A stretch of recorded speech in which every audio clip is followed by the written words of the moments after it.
Okay, boom. I'm gonna have to turn on my fucking fan. Make it spin faster, rrr.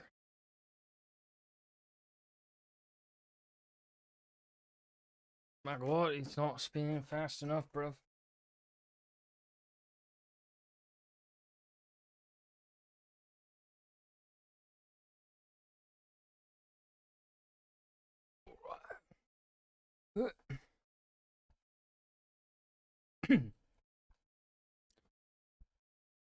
Scoochy scooch.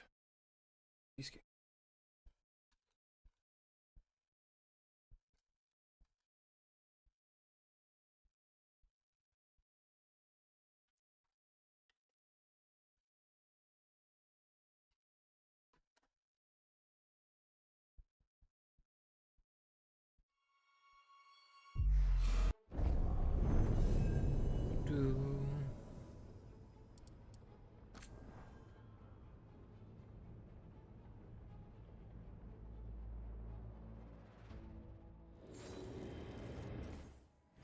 Let's see. Oh. I thought I already talked to. Yeah, I didn't. But Nev has a conversation, a quest for me, my wife.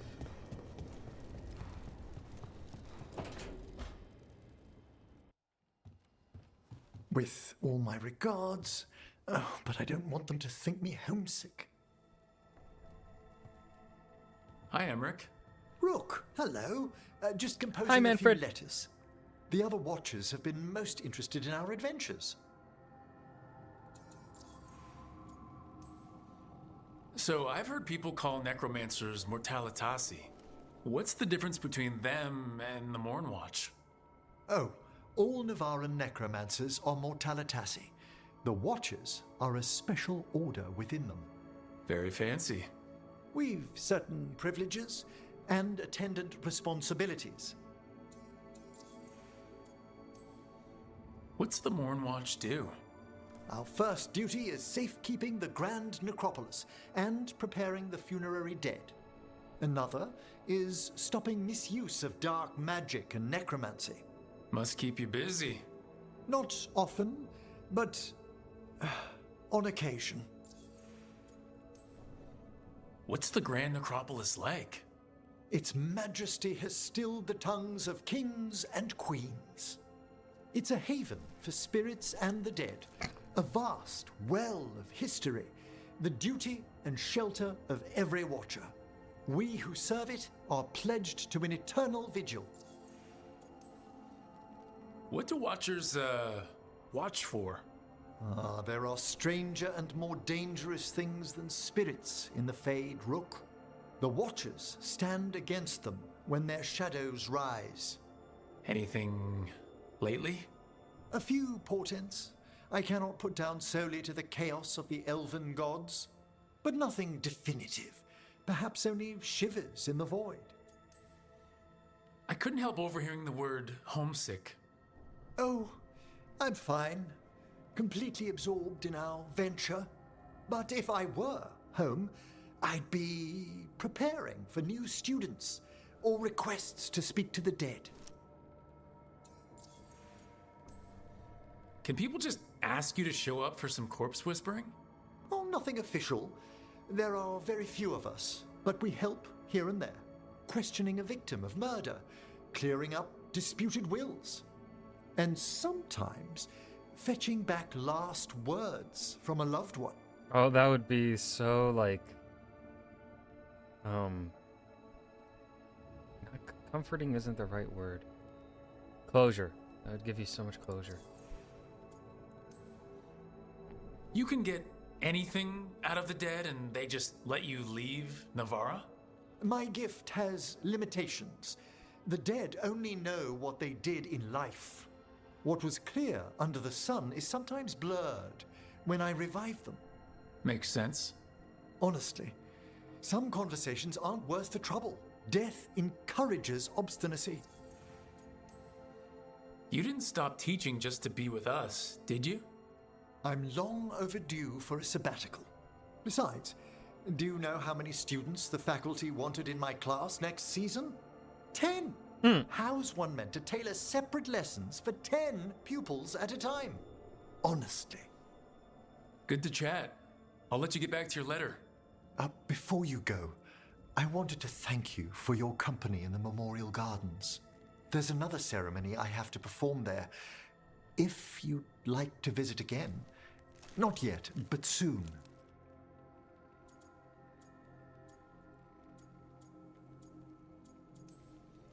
Sounds good. Sometimes I miss home too. Rook, I'm not... well, perhaps a little. You'll cheer up once we look at some graves, I bet. The ceremony should be most centering. I'll let you know when it's time. We have to say bye to Manfred. We didn't say bye to Manfred. We just, like, looked at Manfred to say hello and bye.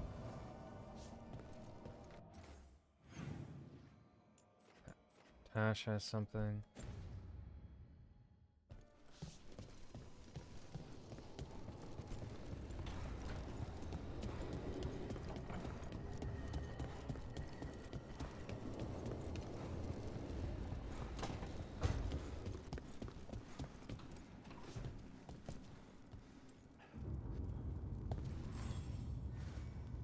Hey, glad you stopped by.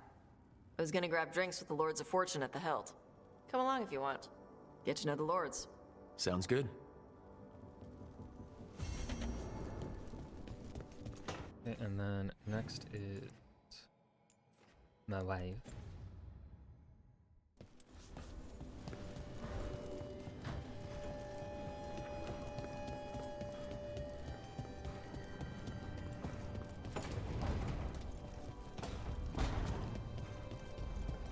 Is there an upgrade available? Offer, dweller. I will answer. Rank 8, to 10. I could upgrade this.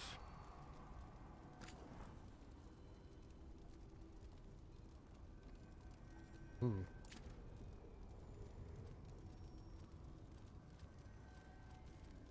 Maybe not yet.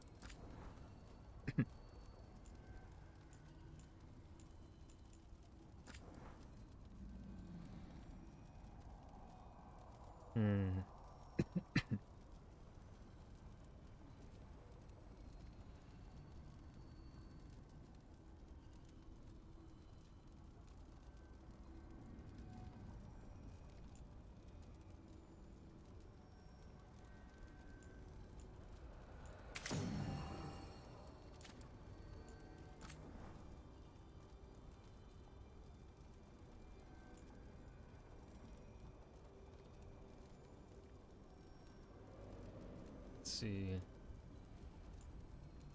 The momentum gen.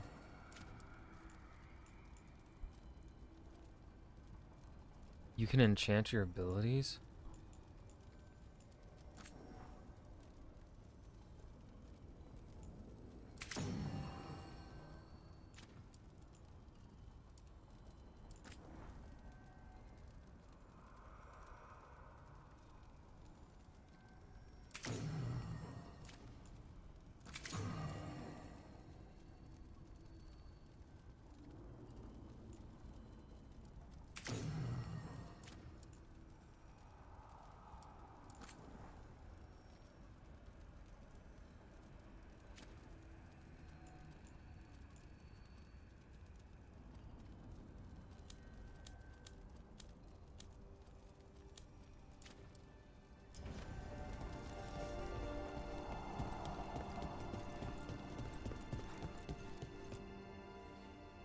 You seem at home here. Or is it a front? You know something I don't? So much for a straight answer. Nev, you don't strike me as an animal person. Besides cats, maybe. Oh, I'm not. Back home, you find a creature bigger than a cat, and it's probably half demonic. Damned if a third of the cats aren't either. I met a possessed cat once. Not the worst demon I've run into, but, They can still shake up your day. pretty much.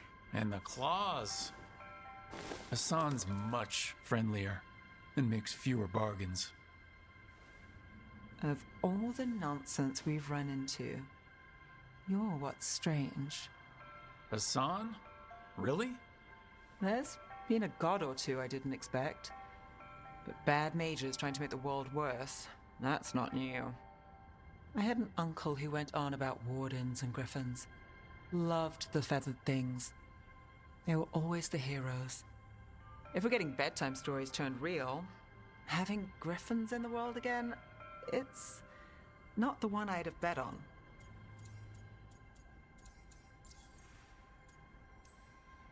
Were you close with your uncle? I didn't see him much, but yeah, we were. There aren't a lot of mages in my family, and in a city like Manrathus, it always matters. I learned quick who wanted to use me to step up the social ladder. My uncle wasn't one of them. He'd have talked your ear right off, Hassan. You know you're sweet with him? Aren't I always? I walked into that. Sing your praises and you still want something? I'll find you a treat if you don't tell Davrin. Have we got a deal?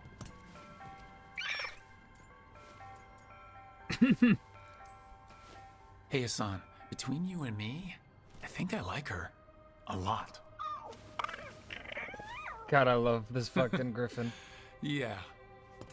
He's got the one Listen floppy. up. If Davrin finds crumbs, Rook takes the fall. Now, wait a minute. Falling. On it.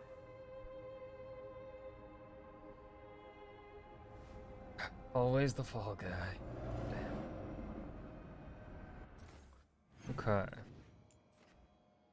Oh, we have to play. Hold on, we gotta play rock, paper, scissors with Manfred. It's tradition. I have made it tradition. Manfred!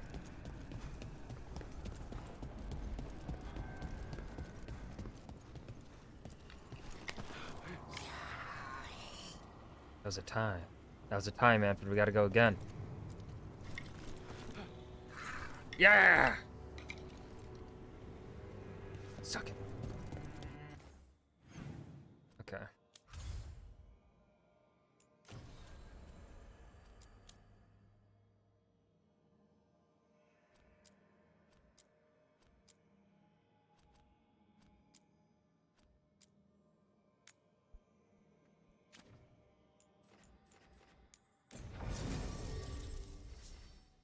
So we'll bring Tosh and Nev.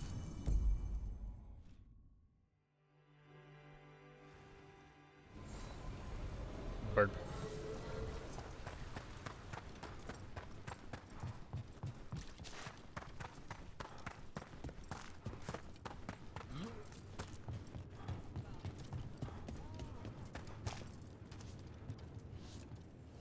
Free tactical sheath with any purchase, worth at least 50 gold.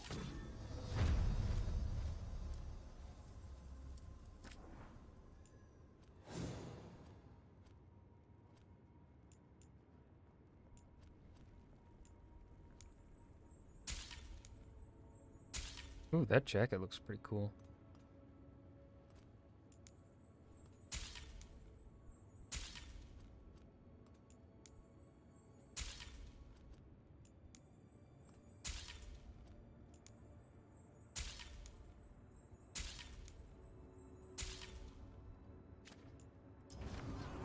Hey, punch an on-tom for me.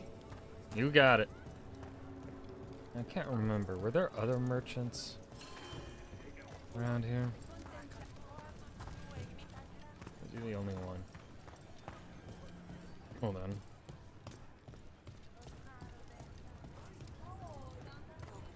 I think he's the only one.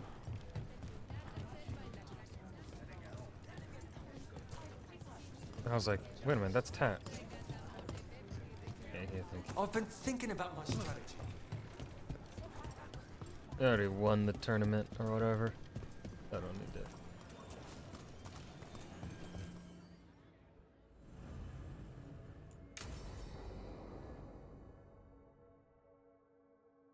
I saw the Hivernal flying by with my own eyes, big as the sky, and ready for the lords to come be heroes. We take it down. and the village nearby will eat like kings and love us for it. It had bright red and blue scales. They'll be worth a fortune, even beyond the Horde. That's not a Hivernal. You saw a Calton's on. And she's acting normal. She's not one of the dragons blighted by the gods. Going after her would get us killed for no good reason. I'm gonna have to side with the Lords of Fortune's resident dragon expert. You sure you're not just scared, Tosh? Fight it if you want. Tell us where to send your stuff after it kills you. Oh, sorry, Cutter. Tosh gets final say. We leave the Carltons on alone. You think I can't fight a dragon just because I don't breathe fire? You can't fight a dragon because you don't know what you're doing. Fine. You're the expert.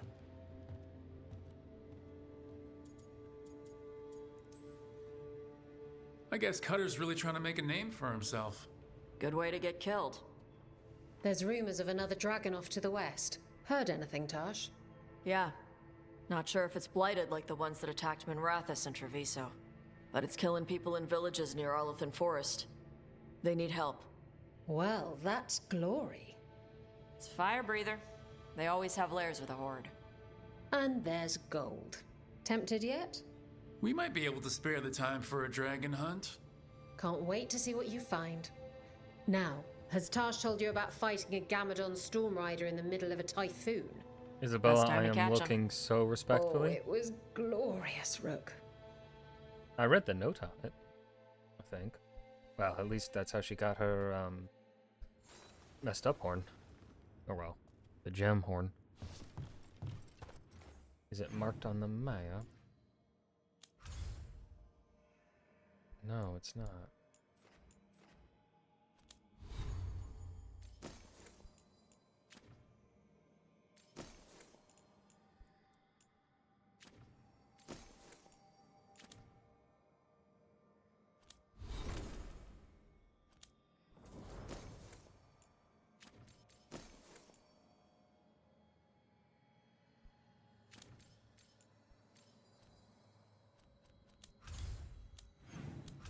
So let's go back to the lighthouse then and see if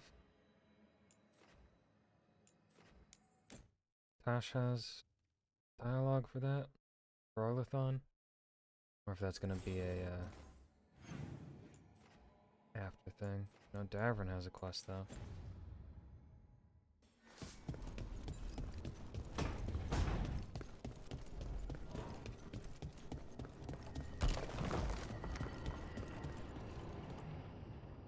No, I know. It doesn't make any sense, but it works. Wouldn't the connection to the lyrium The cause... veil to rupture? Not if you're careful. Really, really careful. Rook, good to see you. Belara was telling me about one of the artifacts she calmed. Her manipulation of the Hylic spheres put some circle mages I know to shame. Oh, that's so nice. Really? Belara, repairing the Illuvian network alone is worth a thesis. Have you run into anything like it before? Not at all. The principles are familiar, but the application, the finesse. Though admittedly, my interests lie more with the spirits. Look to Belara for elven magic expertise. You were here, what, 5 minutes, and you had that thing fixed? And it's quite a complex mechanism. Well, thank you. That said, I've noticed you working at all hours on that artifact. Really? I don't think it's all ours. And you're either the first to wake, or you simply aren't sleeping some nights. Thank you, Professor, but I'm fine. Mostly. You don't seem that certain. Well, when you're in the Fade, there's no sun or moon. So I tend to lose track of time. Just a little bit.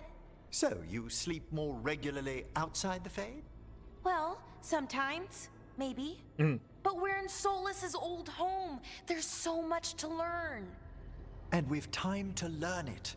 But in order to do that, you must take care of yourself.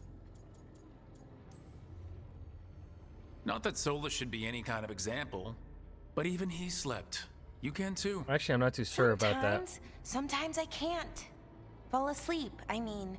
My thoughts get in the way. Perhaps I can help. With sleeping?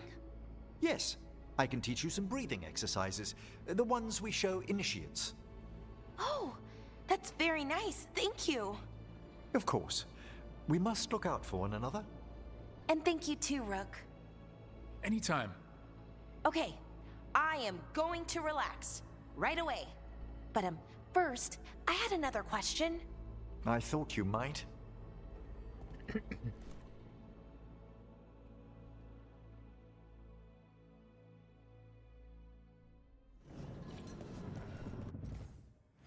Okay, now to Davrin.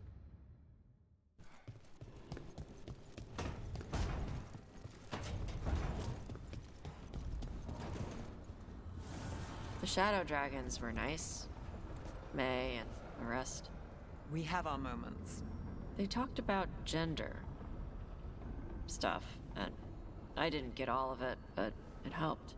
So, thanks. Anytime.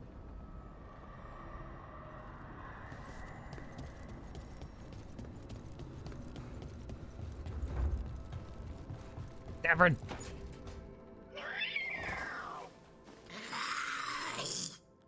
Okay. Yes. That's enough.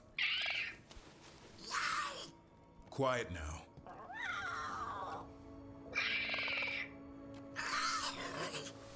Fine. Who wants a treat?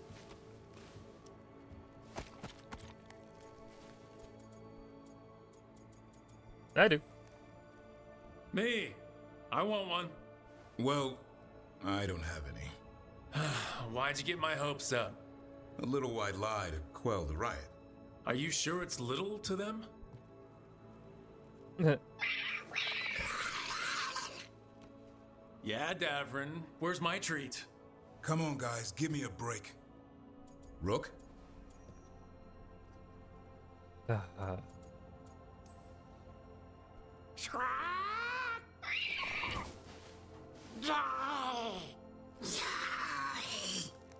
What are we all saying? Well, it isn't be quiet. Sorry. Oh, it's all I've got. Wait, you can't just leave me.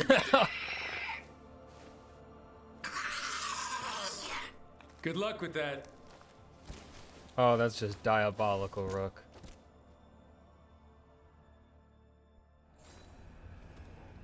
Don't even get a quest for that? What? No shit. Did I mess up?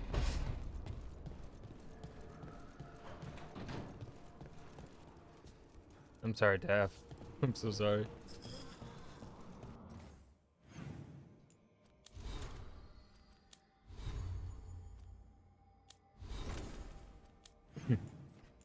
Okay.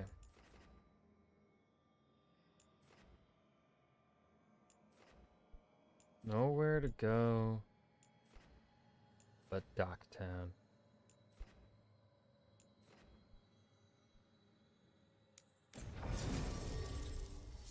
Let's do Nev and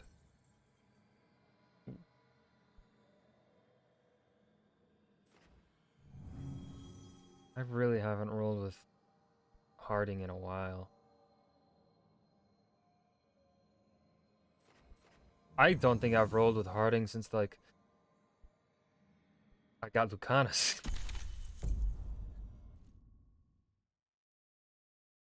Oops.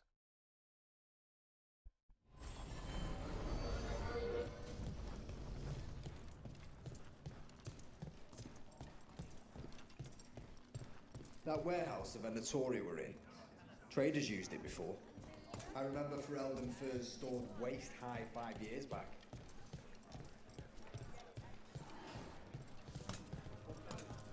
Rook. Mivaris. Rook? Wait.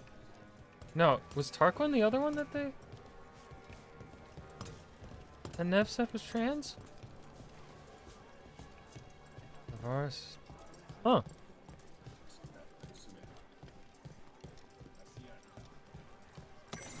I wonder if the voice actors are also trans then.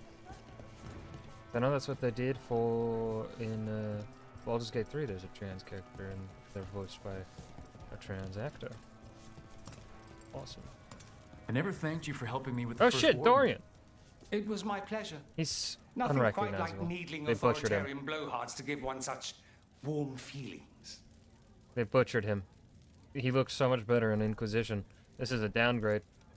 Scout Harding. Looking good, Dorian. No, he's not. Flatterer. But do go on. Dorian. Never change. Why are you lying? I'm glad you were here to help with the dragon. It could have destroyed the city. Oh, it is my city. Rook. Asher. Okay.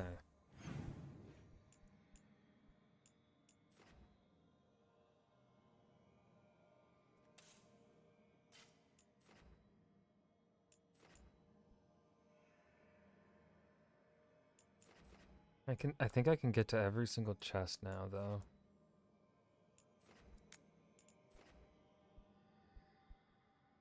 So I'll go through them.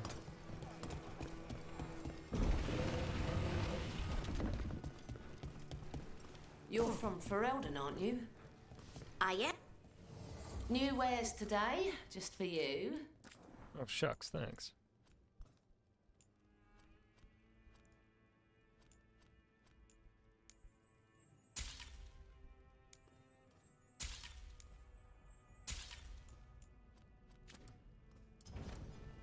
Come back soon. We'll have more.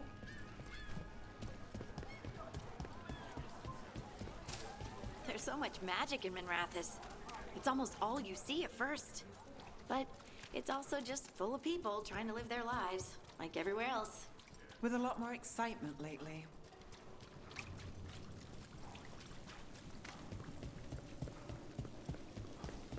Yeah, I don't need that. Mages in dark robes were looking for labourers to move crates.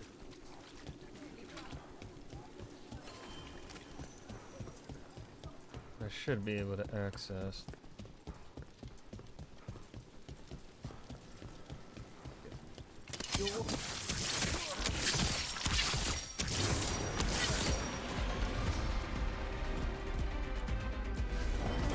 Got you covered. Got him in position.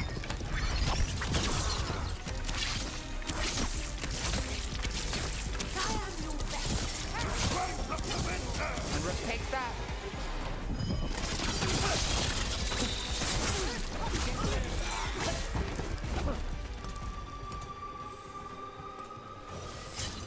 Where were we?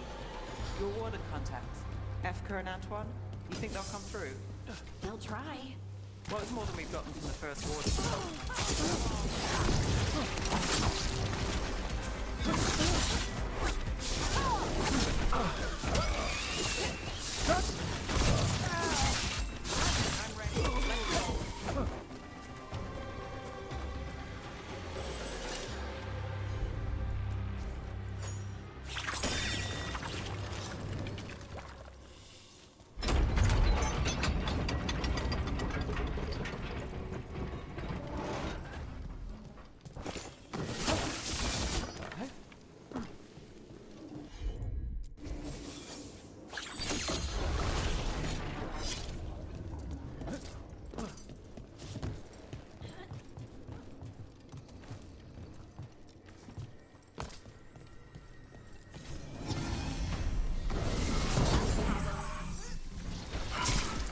Watch your left.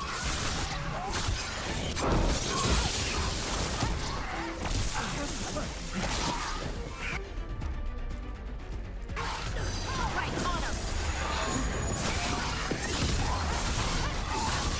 Now there's a nice shot.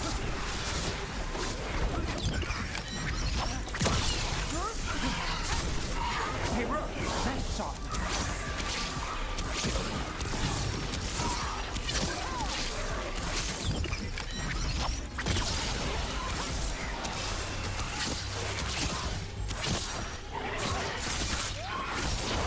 Good hit. On to you.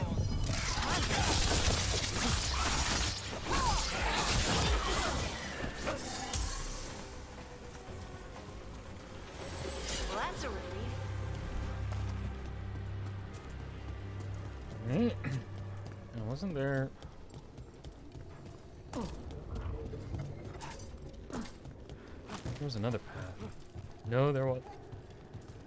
There was not. I'm just stupid.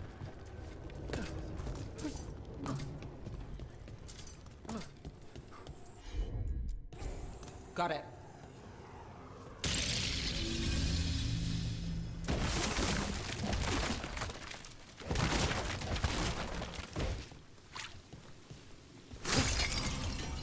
Ah, back here. Okay.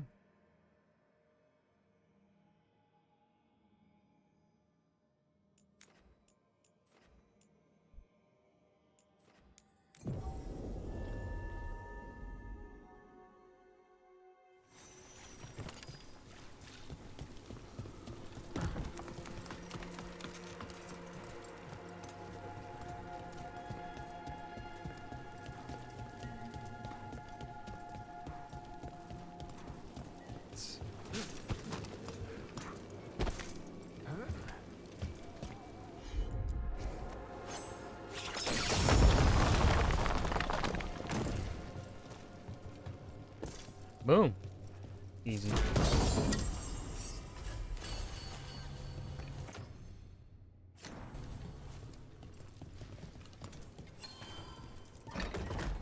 Dazzle, hello, hello. It's going alright. How are you?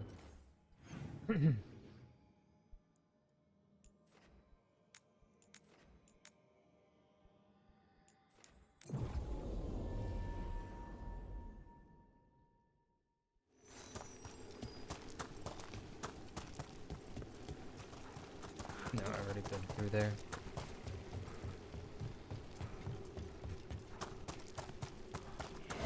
Addiction? Blue. I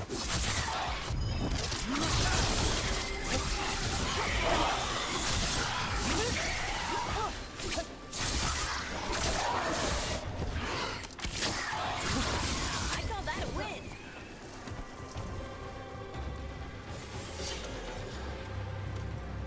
That place we're so fucked. If it ain't blue, we're fucked.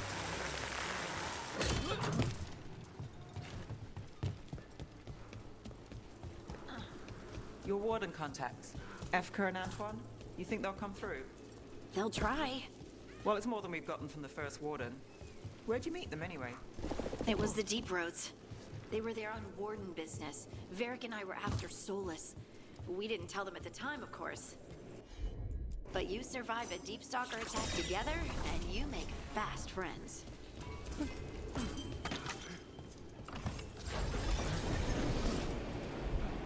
Oh, that was dirty game.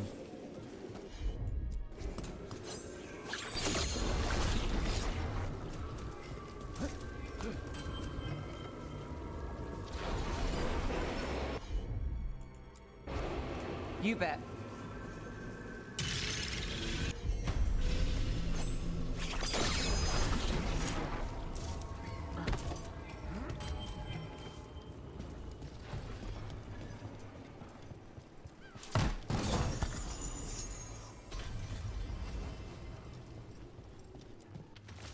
The threads aren't the only racket in town. When word spreads, the coin will come to me. Demons take one look at me and run. A tidy arrangement, and who's going to argue with me then? Not sure where the demon wants a cut. No gold in the fade, is there? But it insists. Whatever, I'm in control. Was this protection racket run by a demon? Every third person runs a scam here. Guess the demon wanted in. Did people know that's who they were paying?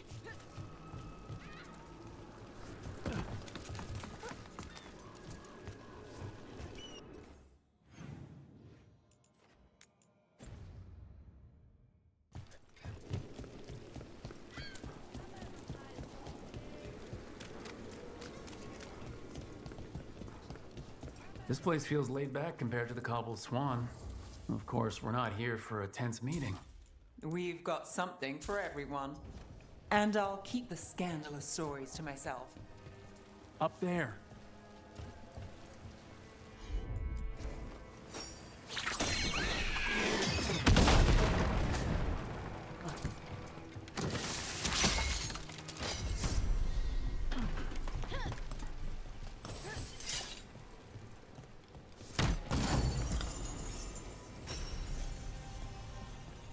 Everything built up around the docks here. Okay, there's that one. Got one there.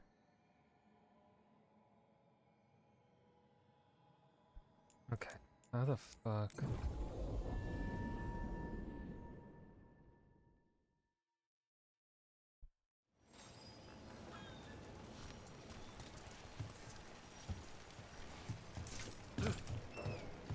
There's some alternate way through.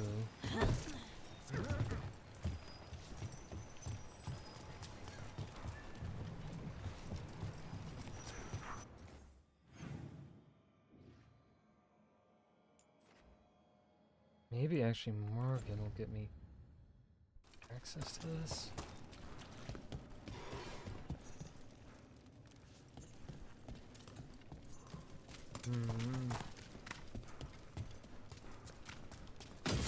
See that? Bad guys.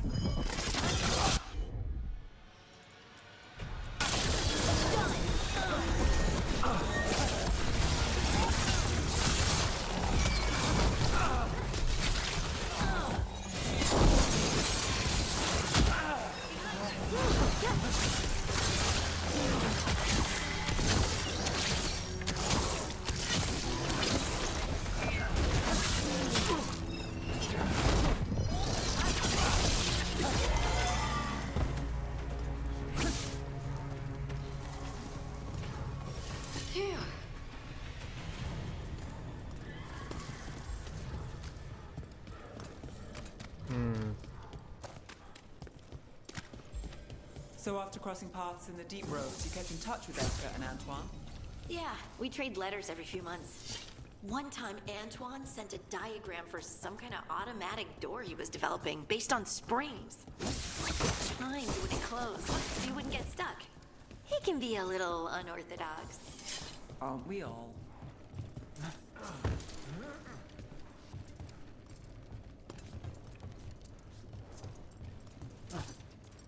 Like I'm missing something obvious, but I don't know what.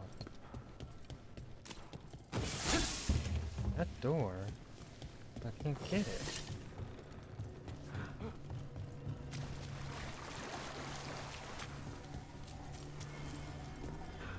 It's not going that way that gets me there.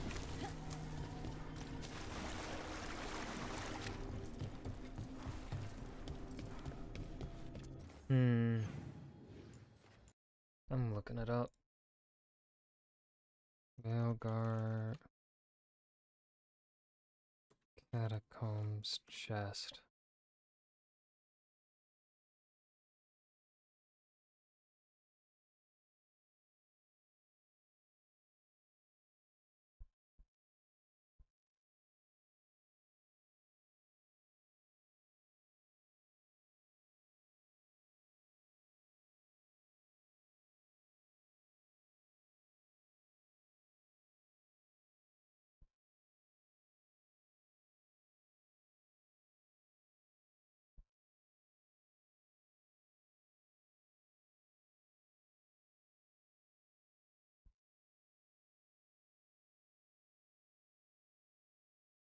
Nope, this is the wrong one.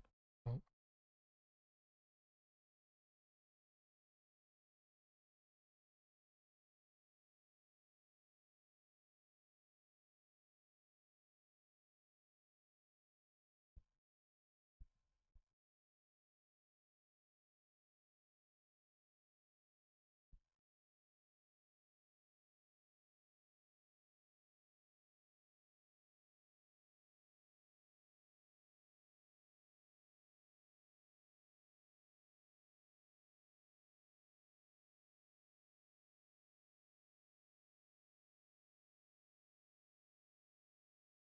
Fuck.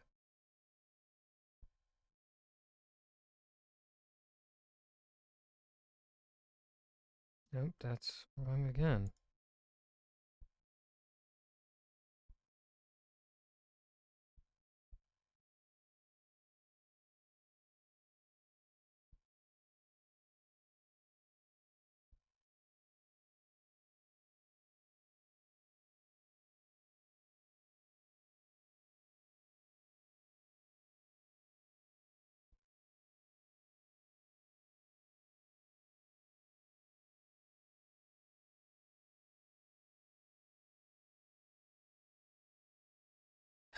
No one's fucking telling me how to get this chest.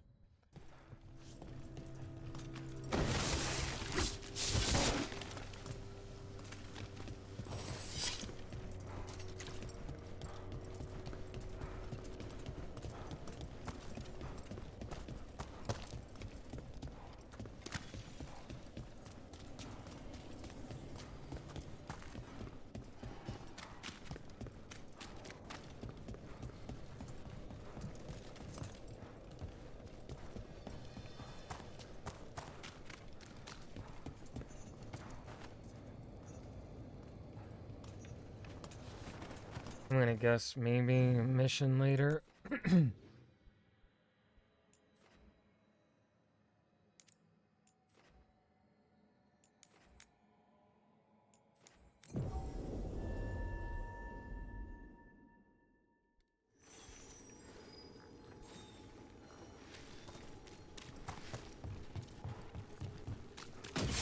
Better be ready.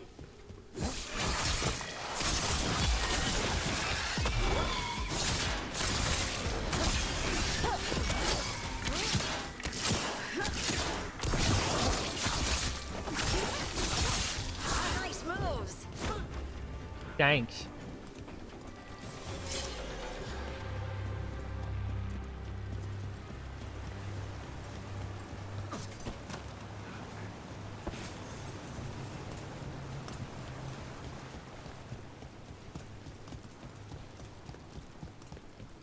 Now where is... Oh, there's the thing I'm looking for. Over there.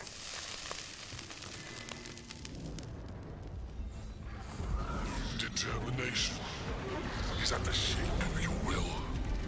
Hey, you took on The trapped necropolis spirit. Last one. I am last, my comrade. Words of petty hates and crack the heart and burn the soul. Whatever you are, give me my freedom if you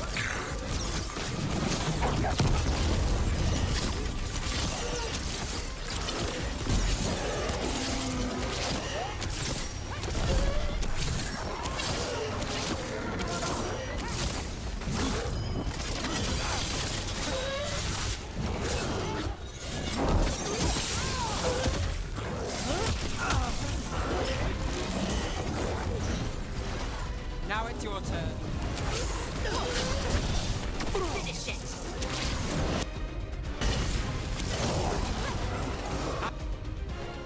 I'm good to go.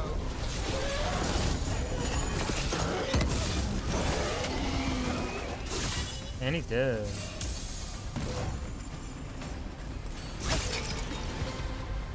That's it. The necropolis door to the demon, the real demon these all came from, should be open. We'll stop it before it gets out.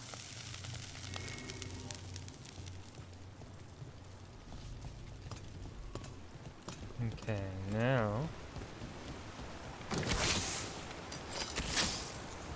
Now we do that, bitch.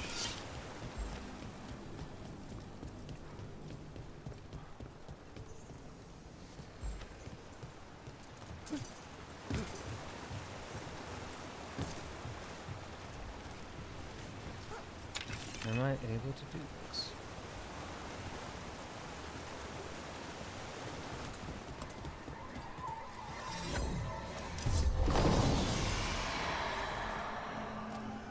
Another of those Fen'Harel altars.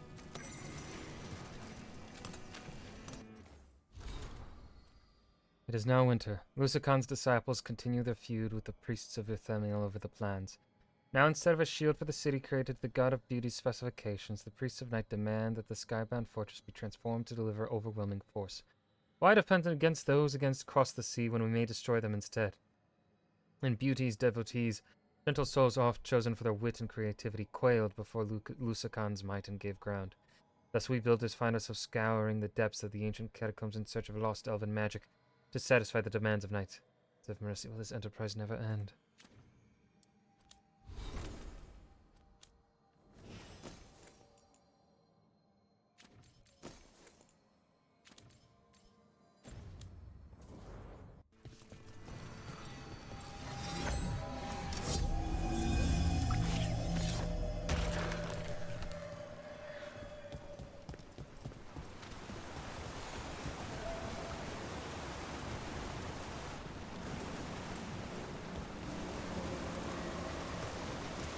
here. It's over there.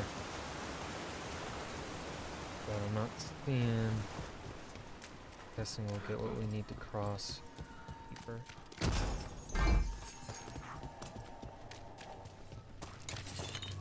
Oh, nope, it's right here. Hey there, little guy. Got a perfect place for you. Here.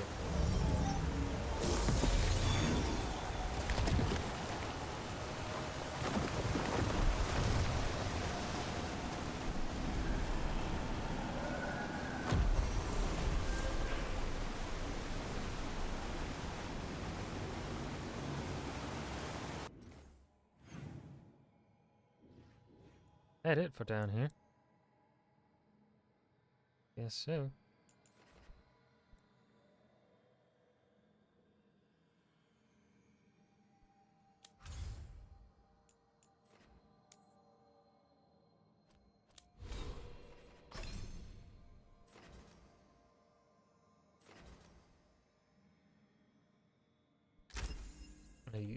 I do use strike, so.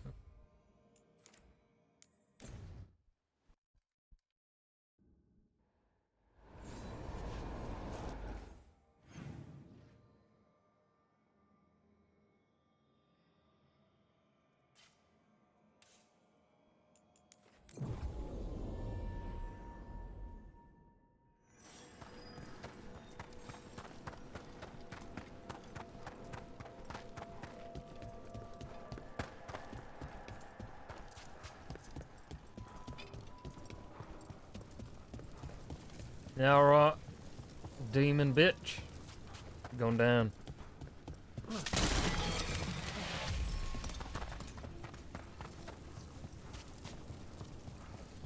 It's quiet. That spirit we've been chasing must be waiting inside. You ignored each warning. Scoffed and returned. With every death, I tasted freedom. For without the door seals, I can take on a worthy form at last. Witness the greatest treasure of the dead. Oh. I already killed a level 50 dragon. I can take on a level 40.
Get down here, bitch.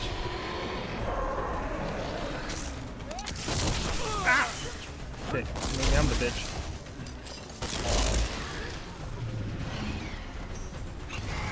My job's done. Your turn. What's he doing?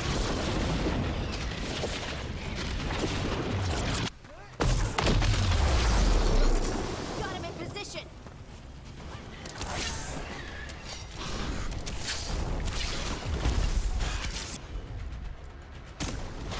Got it covered.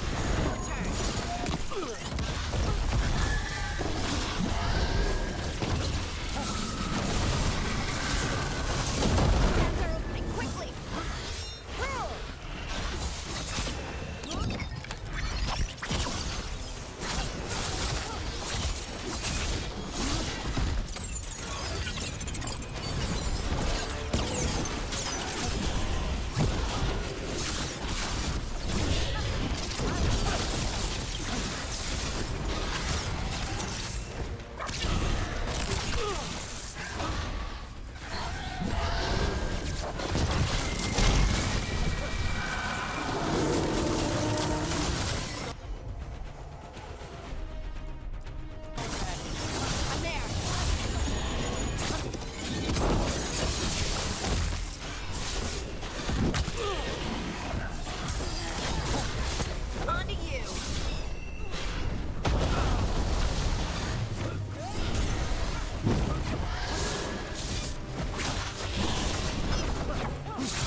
That's how you fucking do it.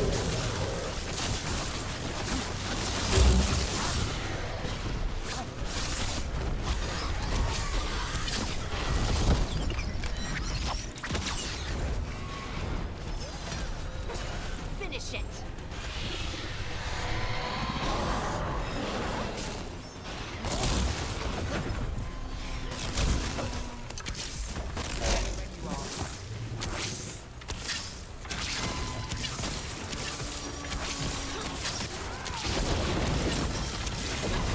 Now it's your turn.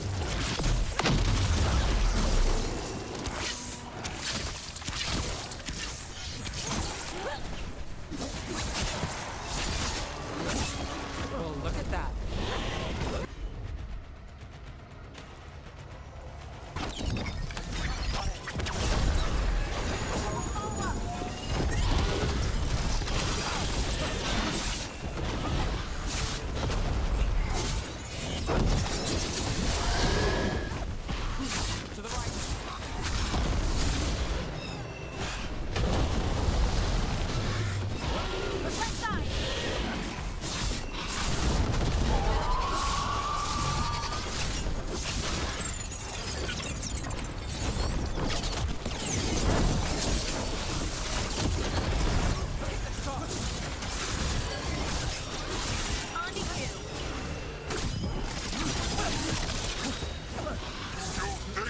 I can die once more.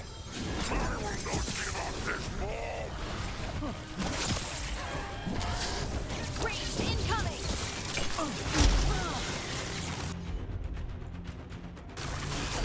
Done. Your turn.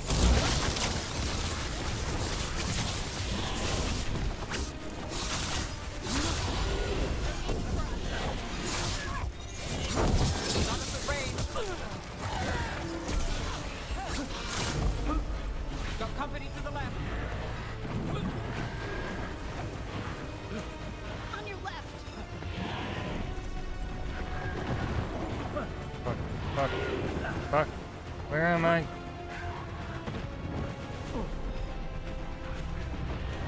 Where's the health? Where are the health pots? Ah! Ah! Ah! Ah! Ah! Do this again.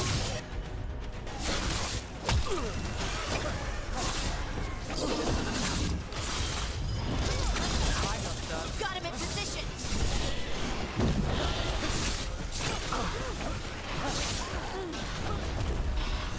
There's one. Oh.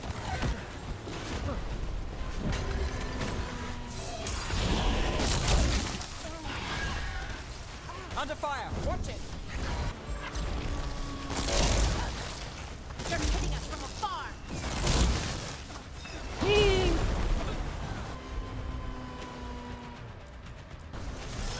Whatever you say.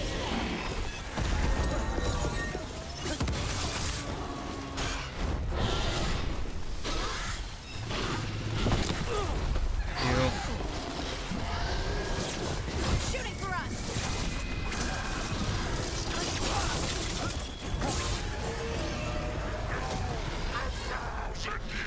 Until I can return. There. Oh, It's over.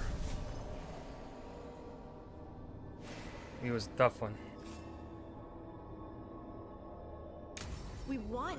He was tougher I than thought that thing would be the the end of blighted us. dragon. The level 50 dragon. Fascinating. Unforeseen.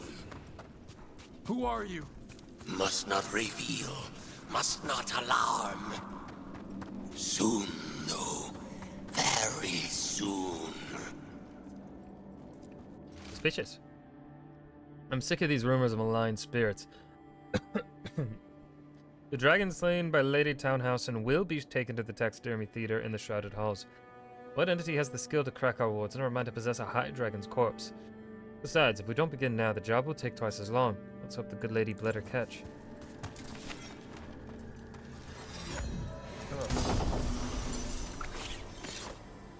Ooh! Oh, unique heavy armor.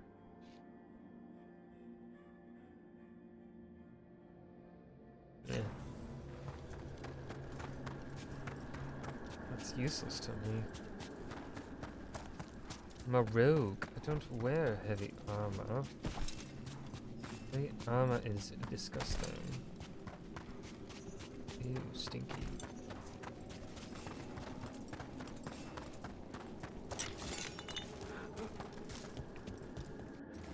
My old rivals sought to forbid me this form, and today I shall surpass them.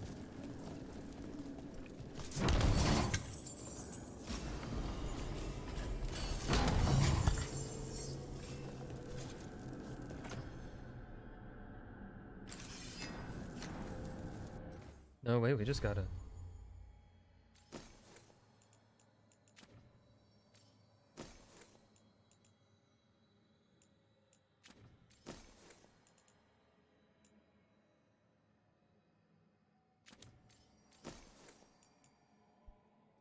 Melee attacks.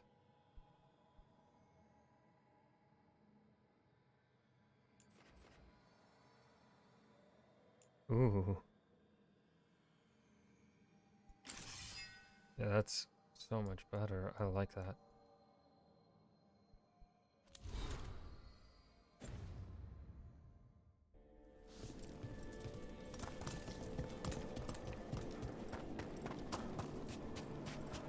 I like the design of the dragon fights in this game. I definitely enjoy them a lot more. I'm enjoying like all the boss fights in this game so much more than boss fights from Inquisition.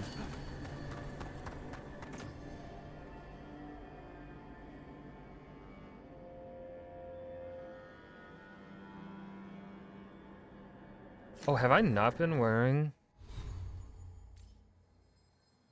Oh my god, I just realized I've not been wearing light armor. I've been missing out on my fucking light armor mastery buff. Yeah.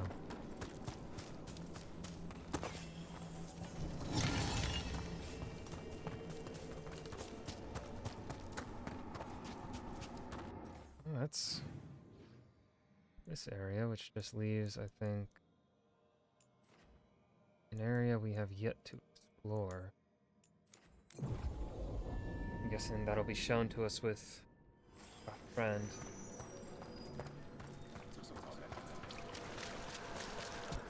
A possessed dragon.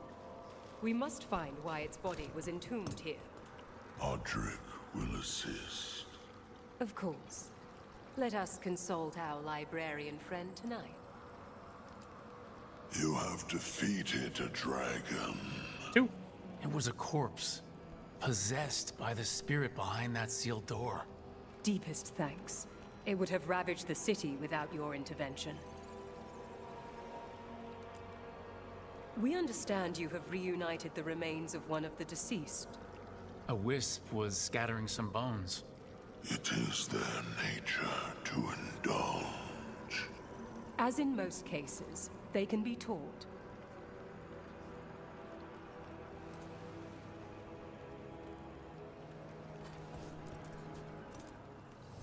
You return.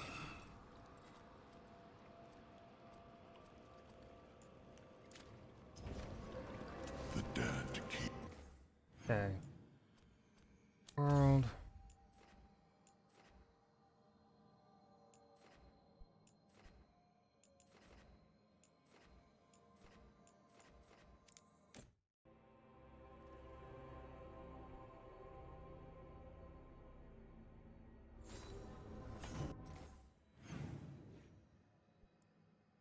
No one has any.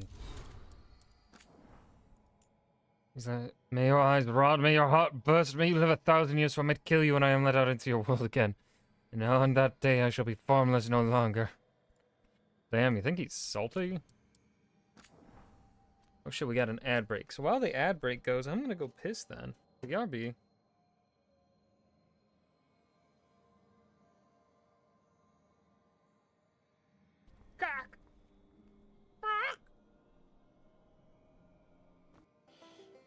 Wieners. Fauchwanger would...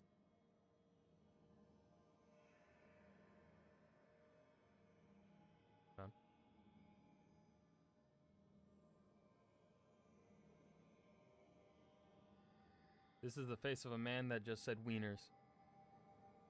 Someone clip that and send it to Clay. This is the face of a man that just said wieners. Lucian, I'm coming! Stop coming! Stop it! It's obscene!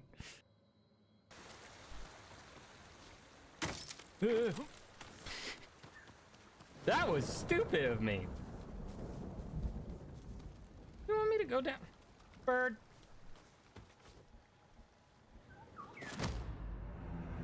That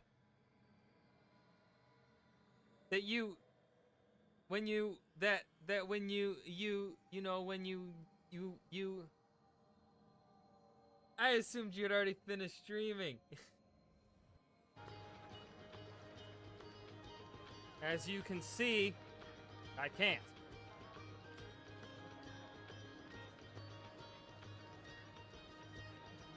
I cannot I can't read chat. I'm scared. I actually well. We should find Maggie. She'll want to know about the camp. All right, let's go find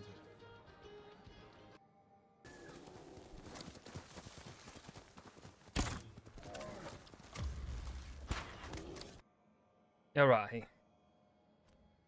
Do a little bit of reading. I'm starting to wonder if the lighthouse might be alive. There's almost a heartbeat, I'd call it. A rhythm to how things happen and move.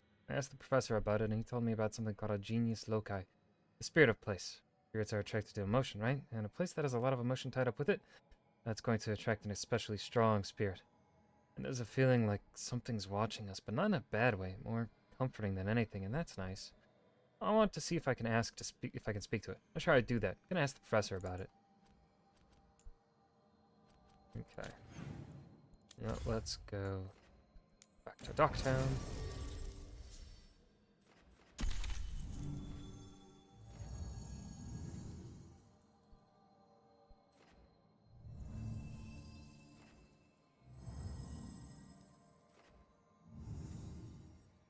Oh, who do I? Oh.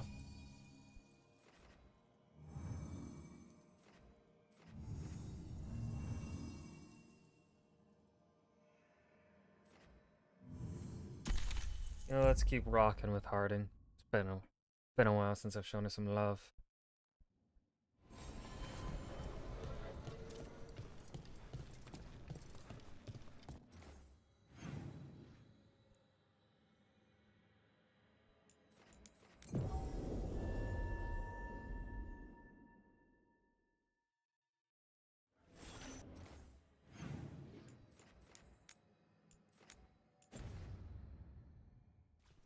Are the serving sizes here getting smaller? Mars mystery. So what do you think? I think it's real.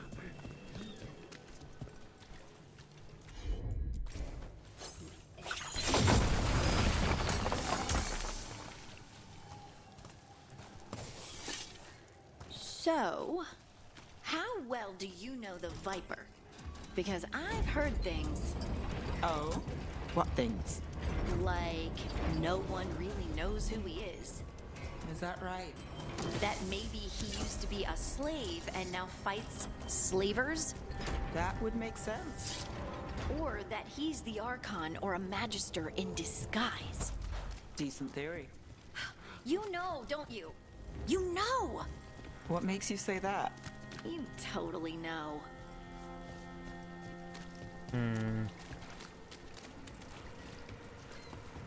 Aha.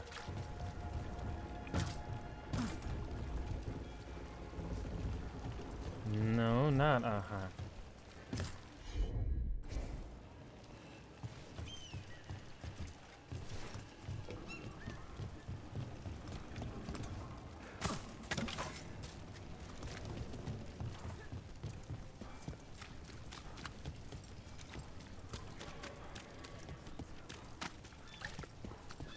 There are 3.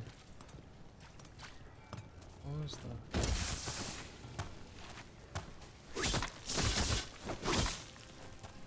What was the point in blowing that up?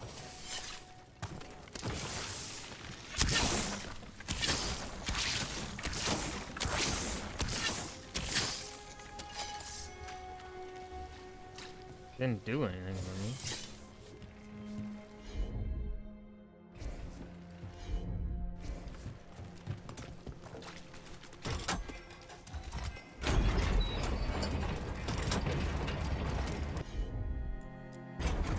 Here goes nothing.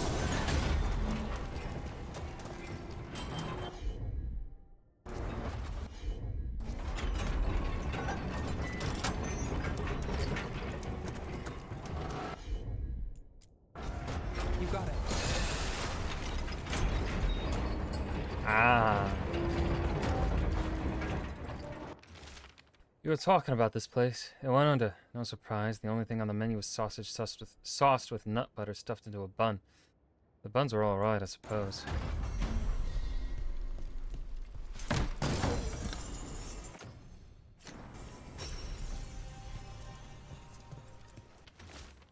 It was whispers in the fog, only that. Then it was a voice and an offer. I know what spoke. After everything that's happened, how could I say no? I won't write again, so take care. Whispers. Offers. Someone made a deal with a demon.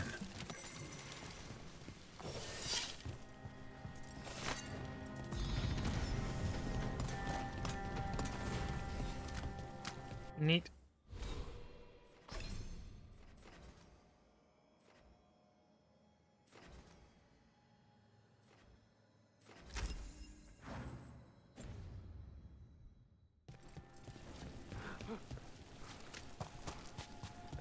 Trial by dragon.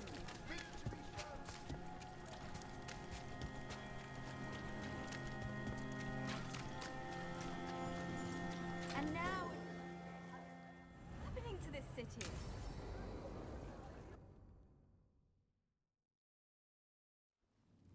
Why did Morgan want to meet in Minrathous? Isn't she helping the Veil Jumpers in Arlathan? Indeed, but today we have a guest, and he needed the anonymity that only a city provides. Well, look who it is. Good to see you, Lace. Rook, you remember how Varric and I served the Inquisition? Well, this is Inquisitor Trevelyan, the man who led us all. He looks wrong. Trevelyan. Isn't that the name of a noble family down in the south? Yes. I remember the days before the Inquisition, when And that's not my Trevelyan Inquisitor's family voice. politics were the most complicated part of my life. Simpler times. I fear that simpler times are like to remain Ugh, a I messed memory up in making for him. now. Morrigan and Harding have told me about what you've accomplished since taking over for Varric. You've put together an impressive team, and you've got the best chance, maybe the only chance, to stop Elganon and Gillenane. I won't let you down. Don't worry about me. Worry about the people you've recruited, and about the people depending on you. I only sealed the breach because I had people like Cassandra, Liliana, and Cullen with me from the start. Without Dorian's magic and Josephine's diplomacy, we never would have come together to stop Corypheus. Years later, I had to disband the Inquisition. But I never lost the friends who'd gotten me through it all. Ultimately, they're the only ones you can really count on. Do right by them and you'll find your way. We've got the makings of a good team, I think. We'll do our best. And while you do so, Rook, the Inquisitor will do his best to ensure that the rest of the world remains intact. A daunting prospect, given that most of the South is under siege by Darkspawn. It's that bad? If not for the Inquisitor, the South would have collapsed completely. He has not been idle while you assembled your team. Okay, you know what? I think they have done this in a way. The part of me still wants that Inquisitor, Solus, like, back and forth, right? We spent a whole game together, but also the Inquisitor needing to be elsewhere does also make a lot of sense.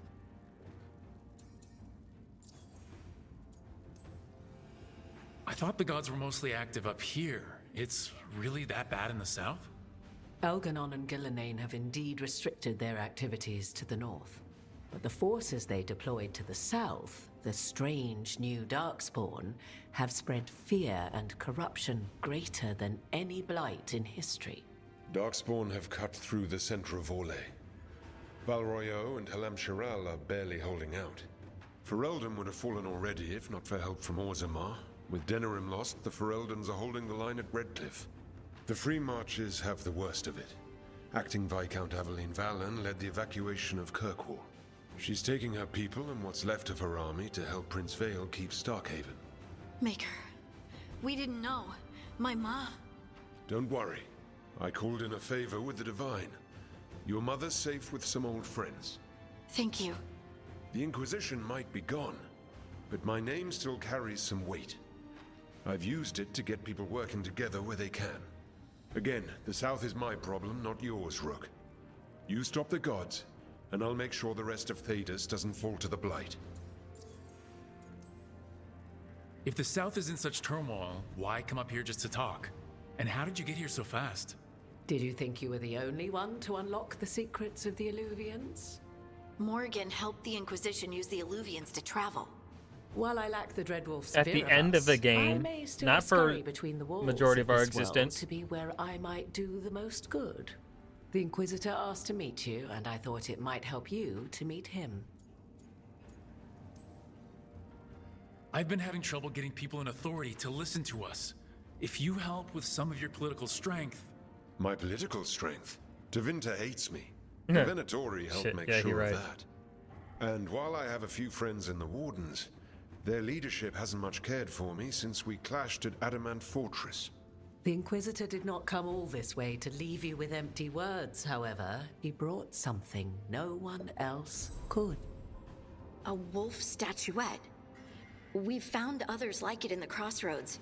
Where'd you find yours? I found it right around the time Solus's ritual failed, when he was pulled into the Fade. We've examined the magic, and it's tied to the Veil. To him, somehow. Solus is ancient, and his magic is part of him in a way far beyond that of mortals. I suggest you take it to the crossroads and see if something in the lighthouse calls to it. Perhaps it will yield some insight into your new ally. I appreciate it. Solus has been helpful while he's trapped in the Fade. But anything that can help me get inside his head will help counter him getting inside mine. Wisely spoken. Solus rarely lies directly, but he finds ways to weave the truth into a noose you find yourself wearing. I considered Solus a friend. I'd hoped to convince him to see reason. It's too late for that now, but still. If this can give you some insight, help you understand him. Whatever it turns out to be, I hope that it helps. We should go, Inquisitor. The armies in the south need you. Right. Harding, stay sharp. You're my eyes in the north. Always, Inquisitor. Rook, good luck. If I come across anything else that can help, you'll be the first to know. Thank you.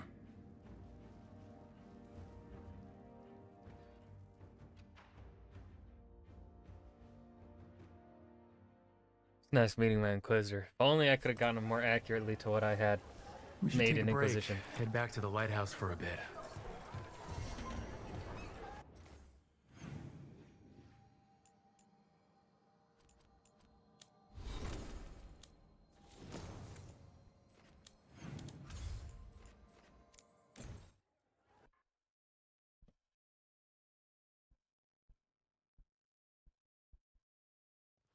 Rook, just got word. First Warden's calling everyone back to Weishaupt. Everyone except me, seems like.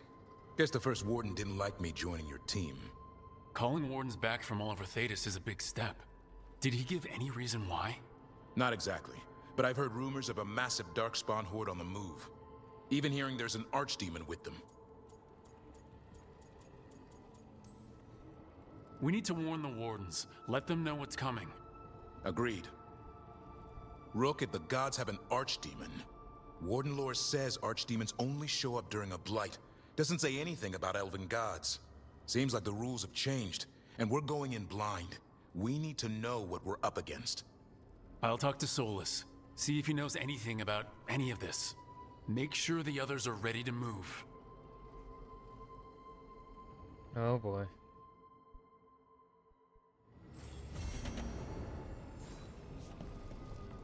Prepare for Visap. Oh boy.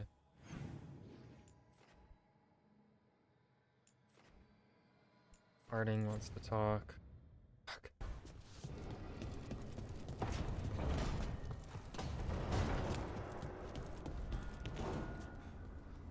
So, Tosh, you're the dragon hunter of this outfit. Yep. And you do monsters. Seems our work's going to overlap. No, it's not. I handle dragons. You kill monsters. And darkspawn. Dragons are monsters. What? No, dragons are natural. Been around longer than we have. Darkspawn and monsters are just Vashidon that came later. Fair enough, but I'll handle any archdemons we meet. Fine. But I get to help.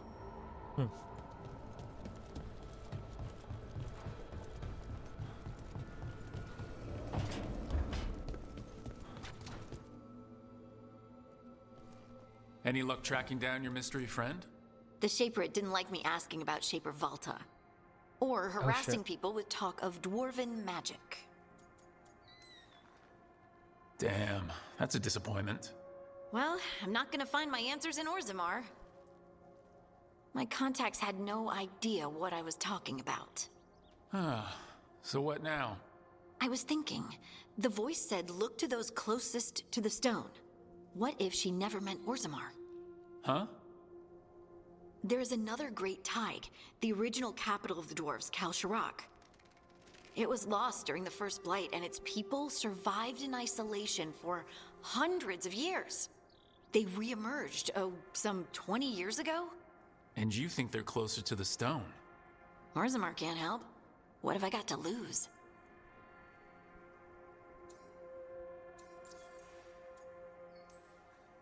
Are you sure Orzammar isn't hiding something?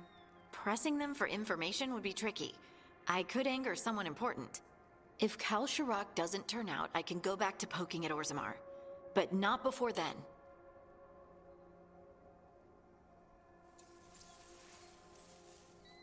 I'm curious about Kal Shirak's isolation. The dwarves took heavy losses during the First Blight. To stop the Darkspawn from overrunning them, they closed off passages in the deep roads. Those that could retreated to Orzammar. Kal Shirak was lost. They abandoned the city and its people, sealed them away with the Darkspawn.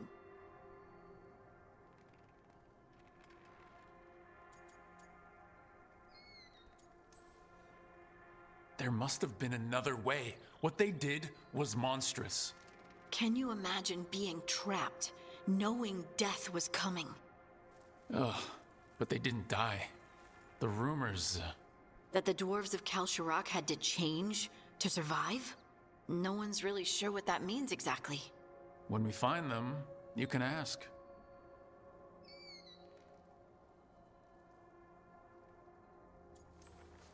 How do we get in touch with these Kal Shirak dwarves?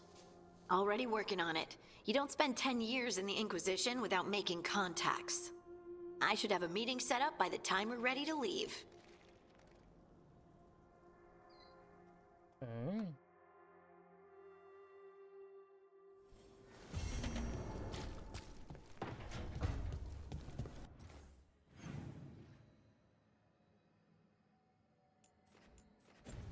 Hold on, Nevin, Lucanus, why are you together? I mean, I'm not the jealous type.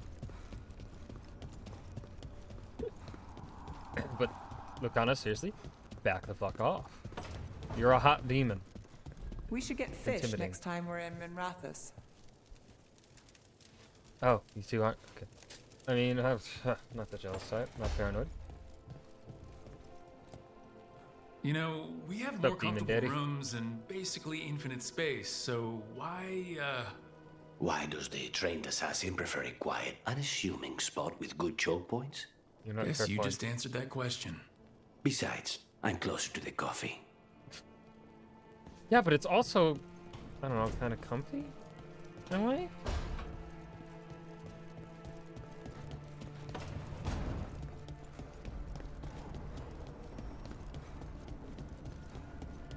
Hold on, we gotta play rock, paper, scissors with... Wait, what about that one quest that we got? The deep roads, oh shit.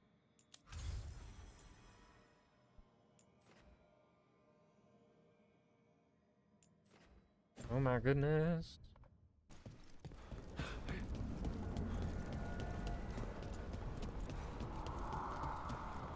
Rock, paper, scissors. Oh, my God. Alright, Manfred again.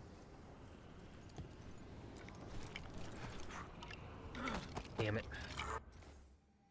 You got me.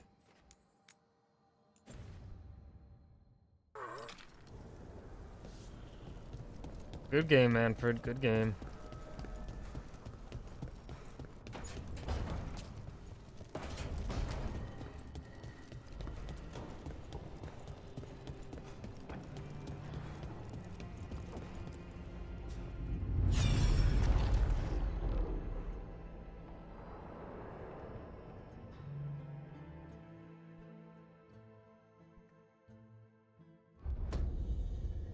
You cannot do this, Algernon. You swore that we would give up our commands when this horrific war was over. Our people need our leadership. If you're unwilling, leave. Our people must rebuild, and we must help unite them. So, we did not fight for freedom, but to conquer this land and our own. We fought to win, and now the Evenuris are as gods. I do not answer to Mythal's annoying lapdog. The people are afraid. They must believe in Who did they something. go to war against? They need strength. And wisdom. They need gods who can protect them. We are not gods. You will learn that. Every lapdog hides a wolf inside. So the elves actually came in and conquered a group of people, it seems. Okay. I don't know if that was information known to us beforehand. That was strange. They were speaking Elven, but I understood it. I believe we have experienced a memory in each of our native languages. Not just any memory. One of the Dreadwolves. And the mages who declared themselves my gods. Well, mine and Davrin's.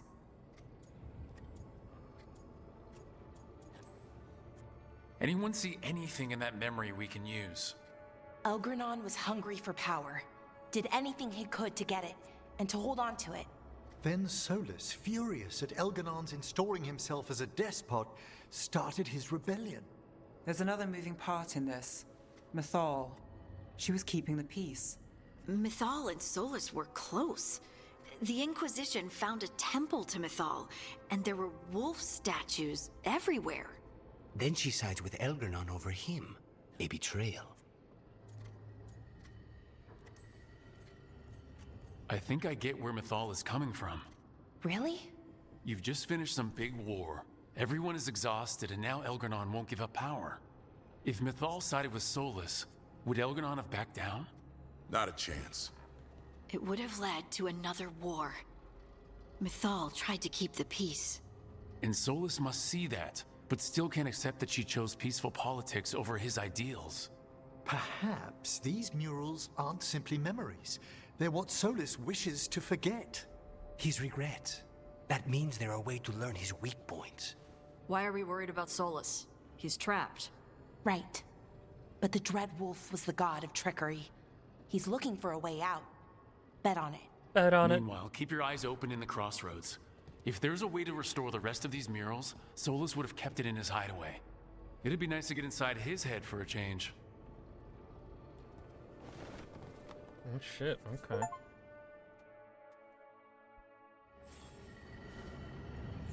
Almost.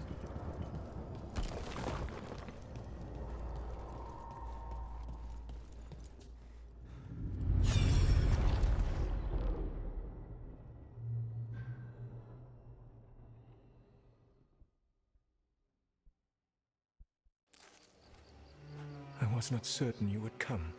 You were the one who walked away. I never turn my back when my friend needs me. The Evenuris seek the magic of the Blight. Impossible. The Blight is safely sealed away forever. Though I wish I could believe you. I have sensed the breaking of the wards. I will investigate your claims. If they forget the danger of the Blight, I will endeavor to remind them. What if, instead, you left the Evenuris? and remained with me. Do you not wish for freedom from this struggle? Be at peace, love. I will stop them. As you must. The Blight is our mistake.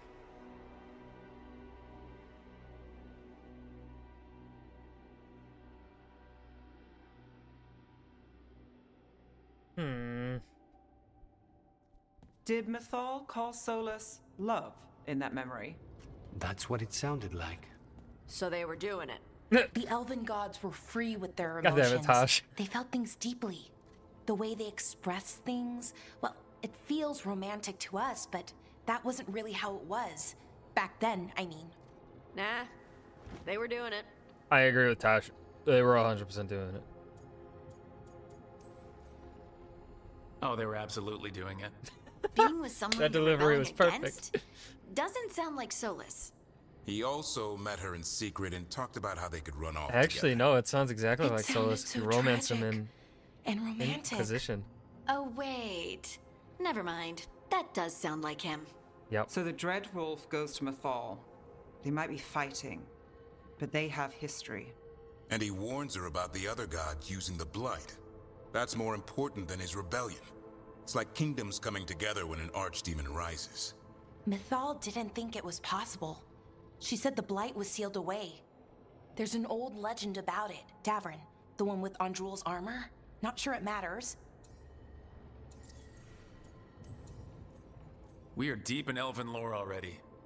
What's the legend say? Right. Well, Andrul was the goddess of the hunt. She put on armor, magic armor, made us something called the Void, drove her mad. I remember this one. The other gods were afraid Andrul would turn on them. She was doing all kinds of horrible things, causing plagues. It does sound like the Blight. Well, it all ends with Mythal fighting Andrul. After, Mythal turned into a dragon. She what? Why didn't you start with that? Anyway, she took Andrul's armor away, then Andrul's madness left, and peace returned. Intriguing. So it's possible Andrul stumbled onto the magic of the Blight. And when Andrul went mad, Mythal took it from her and locked it away. Until someone started using it again.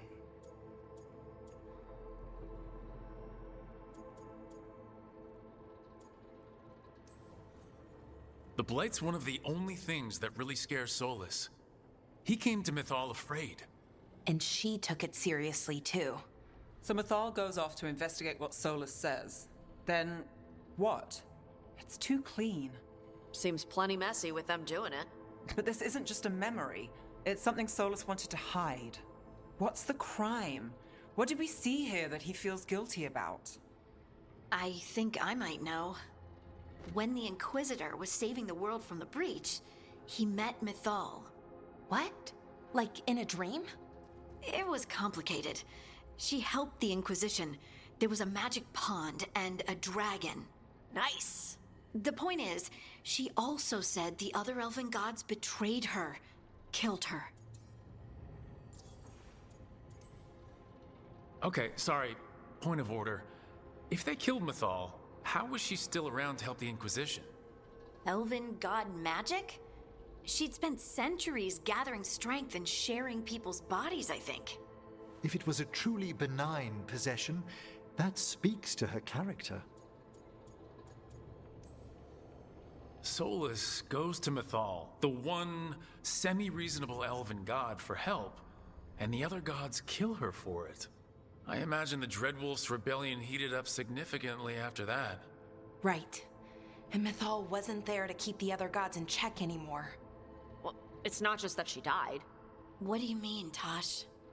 It's... Ugh. There was stuff he wanted to tell her, but he waited too long, and then she was dead. He never got to make it right. That twists you up. That's Good insight. it. Good insight. There's our crime. Doesn't really tell us anything we can use, though. We know more than we did. That's something. Then I guess we keep our eyes open if we come across more of these memories.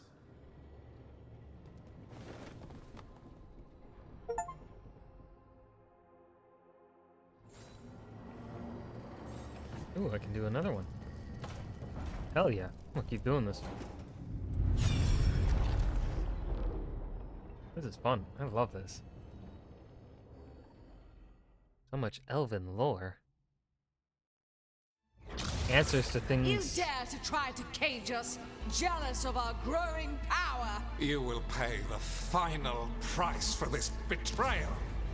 We warned you not to use the Blight. For this, and for Mythal, I sentence you to sleep in exile ever after. Your own lives will form the veil that keeps the horror you unleashed at bay.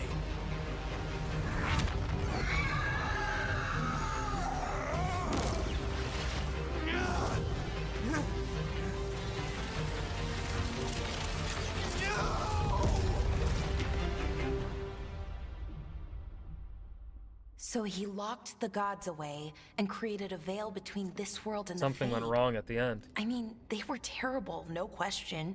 But what he did, it didn't just stop them. It destroyed our culture, our world. It wasn't just to stop them. It was to stop the Blight. We've seen how bad Elganon and Gillenane are. Imagine all 7 corrupted gods running wild. So he created the Veil just to keep the elven gods locked in their prison? Yes, to keep them from accessing the Fade. But was the creation of the Veil around the world an accident? You heard him yelling. That's not the sound of a ritual going right. What do you think, Rook?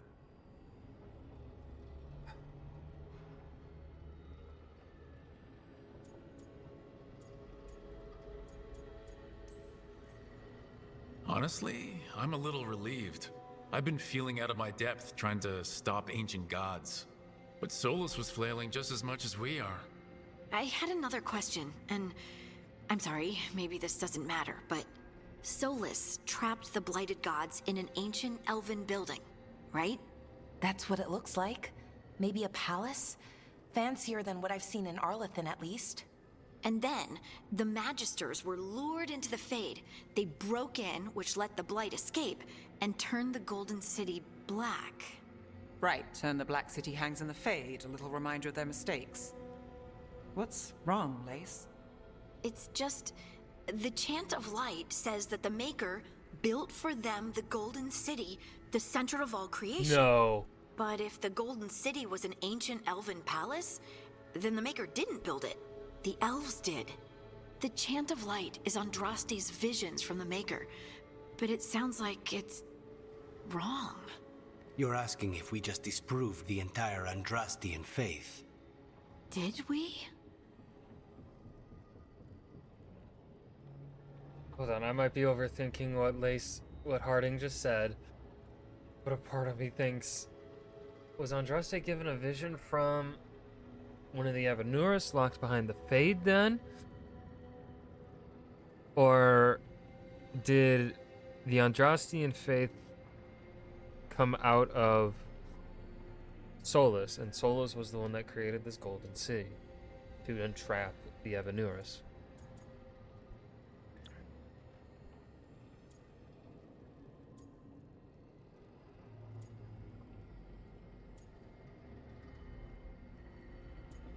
The lessons are what matter. Lace, I don't think you'll ever fully know whether the Chant of Light is literally true or not. What matters is that, in its better moments, the Chantry encourages people to be kind and help each other. What do we tell the Chantry about this? Do we tell them about this? People are already questioning because of Elgranon and Gillenane. It hasn't stopped them believing. I guess people need that comfort. Even if some parts of it aren't totally true. The Dalish clans are struggling with the same thing. What do we keep? What do we lose? The Elven Gods, the Maker. No matter who you light a candle to, you've got some hard questions to ask yourself right now. Doctrine is not the truth. It is one of many paths to the truth. I recognize the sentiment, though not the specific quote. Who said that? My mother. Ah. Questions of faith aside, Tasha has some we really have good some moments. very real gods that still need killing. Looks like there are 3 more of these murals with the Dreadwolf's old memories. Wonder what else he's hiding. Only 3 more? No, give me more. Give me more, Dreadwolf. I want more. Oh, man. Who I can keep revealing? Hold on. What is it? Finding more of these statuettes. Okay.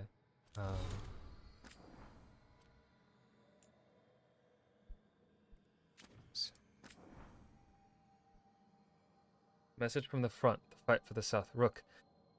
Though the circumstances prompting our meeting were perhaps not that what either of us would have chosen, I'm glad we did meet. I'd heard of you from Varric, of course, and Harding spoke, and continues to speak highly of you. However, the greatest vote of confidence came from Morrigan. She's always had a knack for spotting those who might shift the foundations of the world, even if they do not know it yet. So it was she who suggested we meet, and as always, heeding her counsel proved to be the wisest decision. Unfortunately, I send grim tidings. The echoes of Solus's ritual and the escape of the gods ring across the south, and the smell of war is heavy in the air. In Orlais, a splinter faction of the nobility has made common cause with the Venatori and launched an assault on both the royal forces of Orlais and the border keeps of Ferelden. On Tom, corsairs harass shipping out of Ostwick, and in the far southern wilds, blight has emerged once more. Darkspawn in great numbers have been spotted near the ruins of Ostagar. But I told you to leave the south to me, and I stand by that. I share this news not to ask for help, but to remind you that you and your people are not alone. The gods stir up the greatest evils in Thedas, yet its people stand stalwart and resolute. Take care of the gods in the north, and I'll make sure that the south handles itself. And when this is all over, we'll drink to victory. First round's on me. Yours, the Inquisitor. Oh, fuck yeah, Inquisitor. I miss you.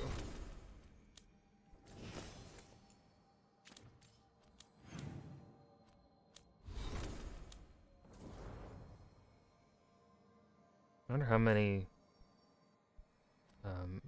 ranks there are.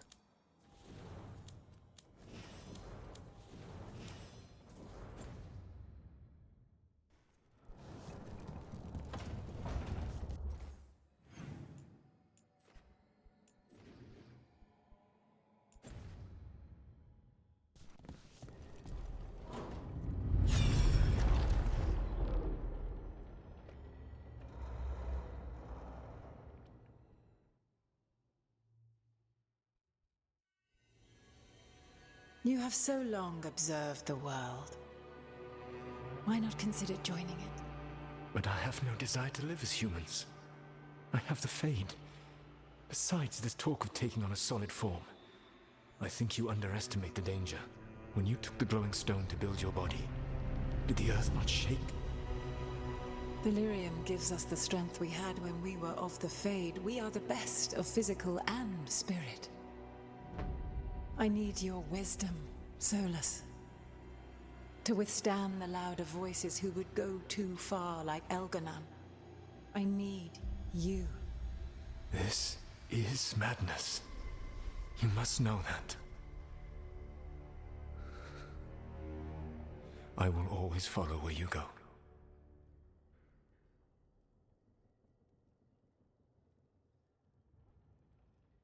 What? This is astounding. The ancient elves were spirits who voluntarily manifested a physical form. I'd rather go back to talking about the Blight. Hey, Lucanus. Could Spite turn into an elf? No. Sorry, but... What?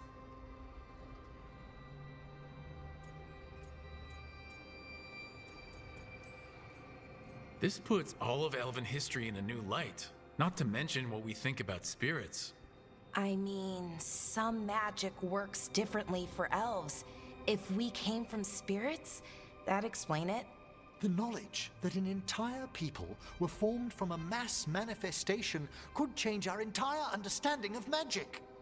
If we let it out, is that the right call? Do you want bigoted humans yelling about how elves are demons? Davrin's got a point. World's not short on small-minded humans.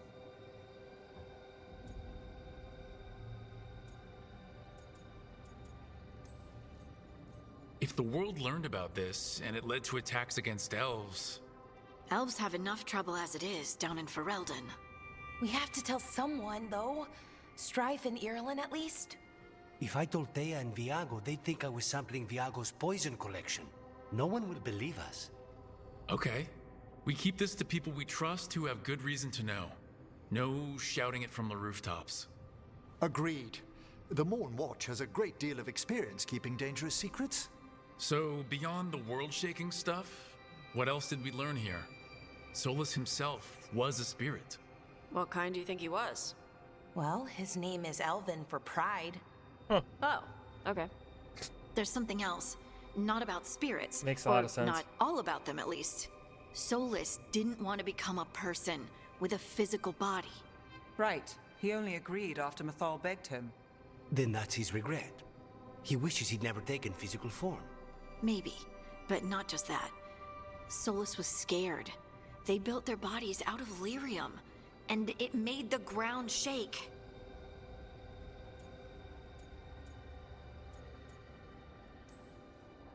You think the ground shaking was the Titans? It makes sense, doesn't it? Something was hurting them, taking their blood. So they struck back, like we'd swat a stinging bug. The first memory we saw, with Elgranon seizing power, it happened at the end of a war. A war between the Titans and the Elves. And we just saw how it started. It feels like we still don't have the full picture. We don't. But I think that's part of what Solus regrets. He didn't see the danger. Except he did. He was worried, you said it yourself. He did it for Mithal. Everything that followed, he could have prevented, if he just told her no. Then he's got a war on his conscience. Plus, whatever we find next.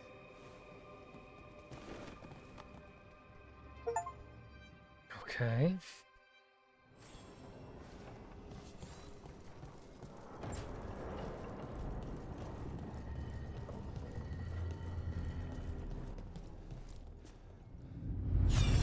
Alright, what's this one, Mr. Solus?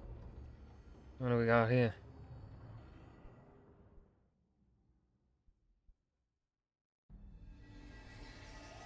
Have you created what we need? With this, the proper ritual will sunder every Titan from its spirit. But you must know those severed dreams will certainly be driven mad. A disembodied blight of pain and anger.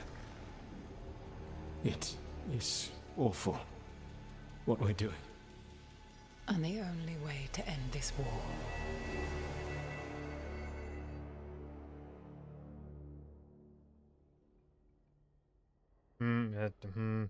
Solus made the weapon that killed the Titans. No, not killed. He cut away their dreams and left them broken and mindless. He passed me in the halls of Skyhold for a year. He made polite conversation, and he knew. He knew what he did.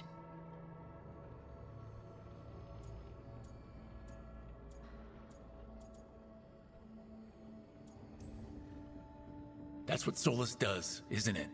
He sees a problem, and he thinks of a solution that has huge, horrible knock-on effects. And then he does it anyway, because there's no way anyone else could come up with something better. And it's okay that he did incalculable damage to the world, because he's really sad, you see? To do such a thing. No wonder regret eats We away got a bit at Solus. passionate there. No, it's worse than that. That isn't what Solus regrets. Those severed dreams will be driven mad. A disembodied blight of pain and anger. Mierda. You can't. That's not possible. When a warden hears the calling, it's like a song in their mind. Sound familiar to you, Lace? The song of Lyrium. Oh shit. Of the Titans. We think of the Blight as this monstrous force with no mercy, no compassion. Evil incarnate. Instead, it's a caged animal. Mistreated and imprisoned for centuries. Oh shit. Until all it knows is fear.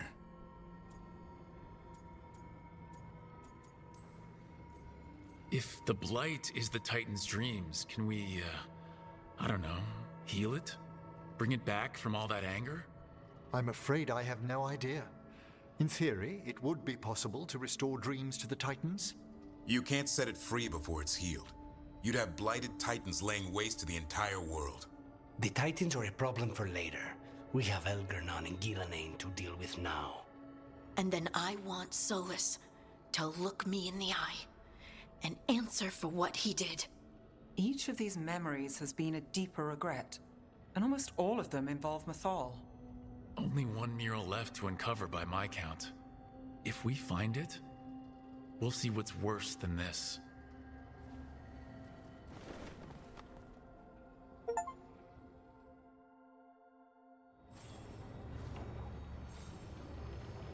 What's funny though is it would be pretty self-sustained. right? It grows. Illinois is profitable on what it puts into the federal government. It produces a shit ton of food, mainly corn. And then it's got the big city. Big manufacturing place. So in theory it would be it would be able to function, but no. I don't believe in the I'm not a Texas person. I'm not like those Texans who want their independence.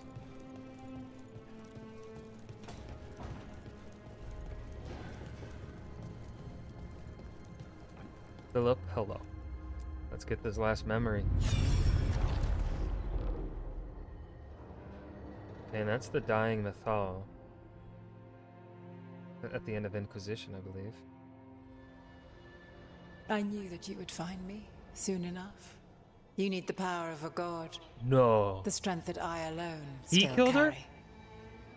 The blighted Evanuris will soon break free from their prison. I must make a stronger one that can contain them. While the prison is important, it is not the only goal you seek. Why should I not tear down the veil and bring back immortality to all the Elven people? They deserve it. The Elven people of today do not deserve to see the world they love be torn apart. To Oh wait, no, yeah, salve this is at the your end of Inquisition. conscience. I must fix what I have broken. I am sorry. As am I, old friend. Yeah, that was the scene at the end of Inquisition. Okay, so we just got a bigger picture of it. Solus killed Mythal? After all that? Is this another memory from a different time? No. He wore that same outfit in the Inquisition. We knew Solus woke up in this world without most of his power. Now we know how he got it back. By killing the only other god around and stealing her power. All that epic magic and godly power. In the end, it comes down to love and murder. Same as always. Every big mistake Solus made is tied to Mythal. He sacrificed his life as a spirit to join her. He sacrificed his morals when he created the dagger to stop the Titans. When the other gods struck her down, he destroyed the Elven Empire to avenge her. Then he wakes up in this world, where everything's gone but his mistakes. And there she is, alive. And after all he's done, she sides against him again. All these mistakes are his fault, and hers too. If she won't help him fix the world, of course he has to kill her. So, how does everything we know help us now? I have no He's being clue. honest about fighting the Blight. Whatever happens, he won't risk letting it back out into the world. Agreed. But he has a plan to escape that prison, and not one we'll like. He turned on Mythal, the one person he was actually loyal to. There's no way he won't turn on us. He's a spirit, or was once. He might be able to possess someone, affect minds, Yep. all the things spirits He's gonna try and do. possess Rook. He created the veil. His very nature is tied to it. That will be a source of strength, but also a potential weakness. Mythal has him all messed up. Anything about her or Elgernon is gonna make him angry. Sloppy. Solus thinks he knows what's best for everyone. Anything he does, he'll do while telling himself he's the hero. The bad news is that the god of lies and trickery is almost definitely preparing to betray us. The good news is that we've gone through his dirty laundry. So, we know his motivations. You think we can set a trap of our own? That's the hope. You have witnessed the Protector's tale, Dweller, almost to its end. Almost? How can there be more? Yay, more! When the mighty fall, their echoes cross the ages. More! An audience is warranted. Speak with your visitor. She awaits you in the crossroads. Yay!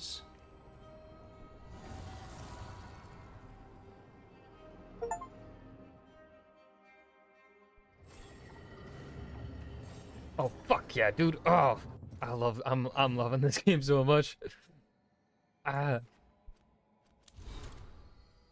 Okay. And let's go see what our friends are chatting about up here. Hold on. Rock, paper, scissors.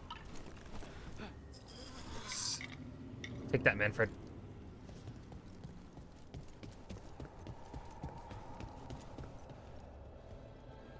You call Manfred Fred? Oh, perfect Sure. name. He walked into my office. I said, Fred, can I call you Fred? He nodded. Seemed happy about it. If he doesn't like it... Oh, Manfred doesn't mind. He quite likes you. Does the diminutive imply a certain level of comfort with the necromantic arts? It shows a certain level of comfort with your friend. The rest of it, well, that depends. On what? On what the mage using it is up to. Hey, do I really care about any of the others? Bell and Lucanus. Actually, I don't think I've heard Bell and Lucanus really have a conversation. Let's see what their kind of combos are like.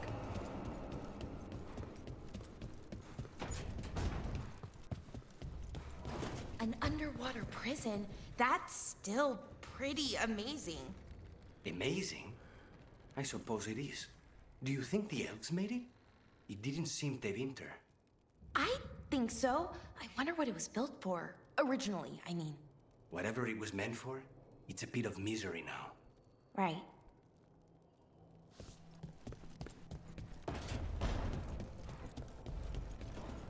Oh, we got a Pet-a-san. Give him a hug. Oh, oh, he leans in. I love this fucking Griffin, man. Oh.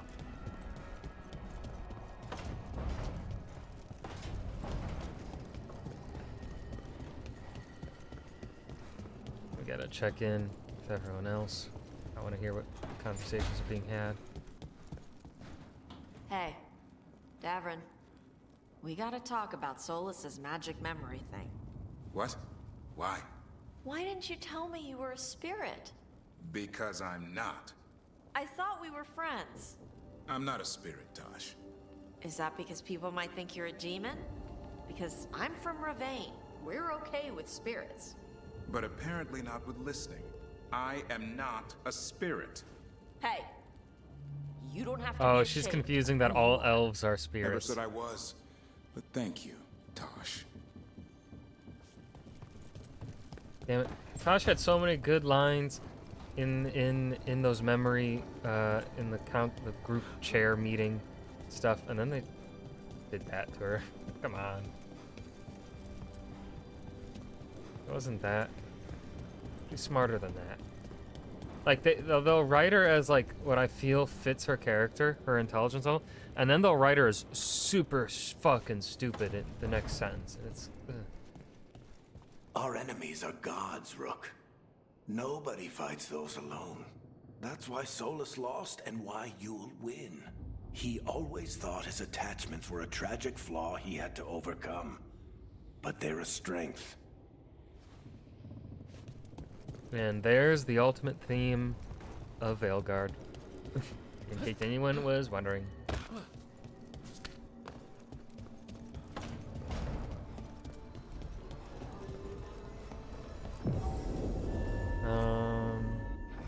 No, let's do Nevin Harding. We'll keep him.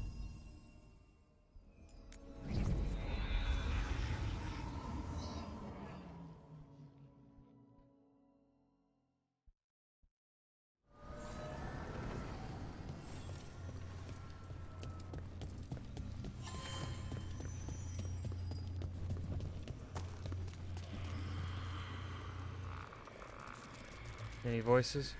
No voices? I should have this. Well met, Rook. Hi there. How did you get here? I did tell you I had my ways through Illuvians when I introduced you to the Inquisitor, did I not? The Illuvians in general, yes, but not the Dreadwolf's Crossroads. I would think you have more pressing questions at the moment. Questions about Solus and Mythal? Mythal? The two gods have always been linked, have they not? First, when Mythal bade her companion spirit to abandon the Fade and take on mortal form. Then, when Solus spilled Mythal's mortal blood, that he might absorb her power as his own. Wait, how do you know exactly what we saw of Solus's past? Think upon it, Rook. You saw for yourself in the Dread Wolf's memories. When Mythal stood against the gods' manipulations of the Blight, she was betrayed and struck down. Yet she survived and returned ages later to aid the Inquisition in its hour of need. How?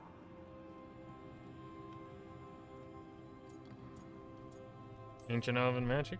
The elven gods had access to magic beyond anything we can imagine?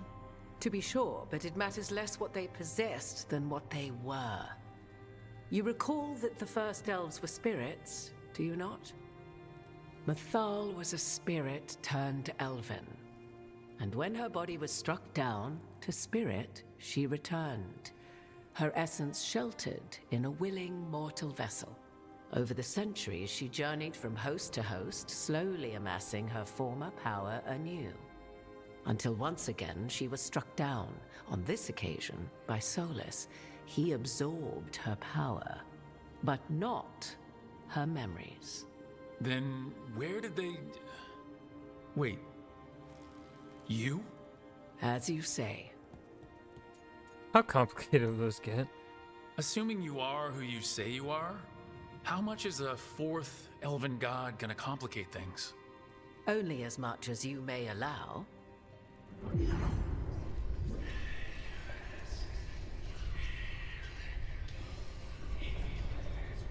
What? That was like how Elgranon and Gillinan can talk in your head, but... 'Twas Mythal you heard, her echoes. Yet I am not the goddess So does that mean she took in the fountain? What are you then? I once feared Mythal would consume me were I to carry her, but 'twas not so. I remain free-willed and mortal. What I now possess is but a spark of Mythal, shadowed memories through which to sift for meaning.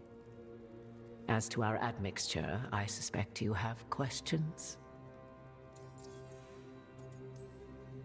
How can you carry Mythal's soul if you're not an elf? Her spark has sheltered within both elves and humans who were sympathetic to her in thought and circumstance. Mythal's last host was a woman wronged, trapped by those sworn to love her. We may readily imagine their kinship. So, there's the soul of an elven god inside you. How does that even happen? Mythal's last host was my mother, Flemeth. Oh. When I learned she intended me to become the next receptacle of an ancient god's soul, I feared naught would be left of my own. Oh, Tash It would love to inevitably hear came this. to pass on a deep night. I was awakened by the presence of a blaze of magic in the shape of a woman who both was and was not my mother. I don't think I'd recover from that. Neither did I, at the start. Mythal's memories were both gift and burden, this blazing woman told me, but I must accept them of my own accord. The decision was paralyzing. What would it mean to become such a host? What would be lost if I refused? In the end, 'twas something in my mother's voice which guided me. What was that? Regret. Not the regret of a god, but of a mother who knew she would never see me again. And so, my mind remains my own. What I gained was knowledge, both Mythal's and of those who bore her. Sort of some fucking, Dune. The fucking, not the Kwisatz Haderach, but the Kwisatz Haderach also has that ability. But the abilities of the Reverend Mothers in Dune. You would have met Solus in the Inquisition, right? I did indeed. 'Twas before I possessed Mythal's memories. At the time, I thought Solus a scowling elven apostate whose sole passion was finding arguments. He heard me, in all my ignorance, expound on the histories of the elven people, explaining legends he had witnessed himself. Bet he loved that. 'Tis not a memory that brings me pride. Do you have information we can use against Gillenane or Elganon? Or Solus? The last time Mathal faced Elganon and Gillenane, she was struck down by the very dagger you now carry. What about Solus? You may recall he murdered Mathal's former host to claim her godly might as his own. I hoard no untapped magical secrets, Rook. What I do possess, I share freely with you and the Veil Jumpers. All right. You didn't come out here just to tell me you're Mathal. I am not Mathal in her entirety, but yes, the Dreadwolf has occasion to visit you in dreams, where he portions out advice. And now, after finding his memories, you have peered into his deepest sorrows. Tell me then, what do you make of Solus?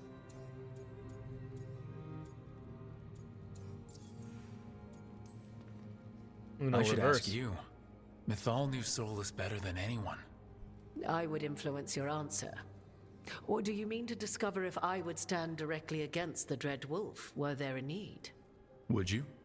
I shall aid you in any way but that, even had I the power. What has passed between Solus and Mathal? I beg you, do not ask this of me again.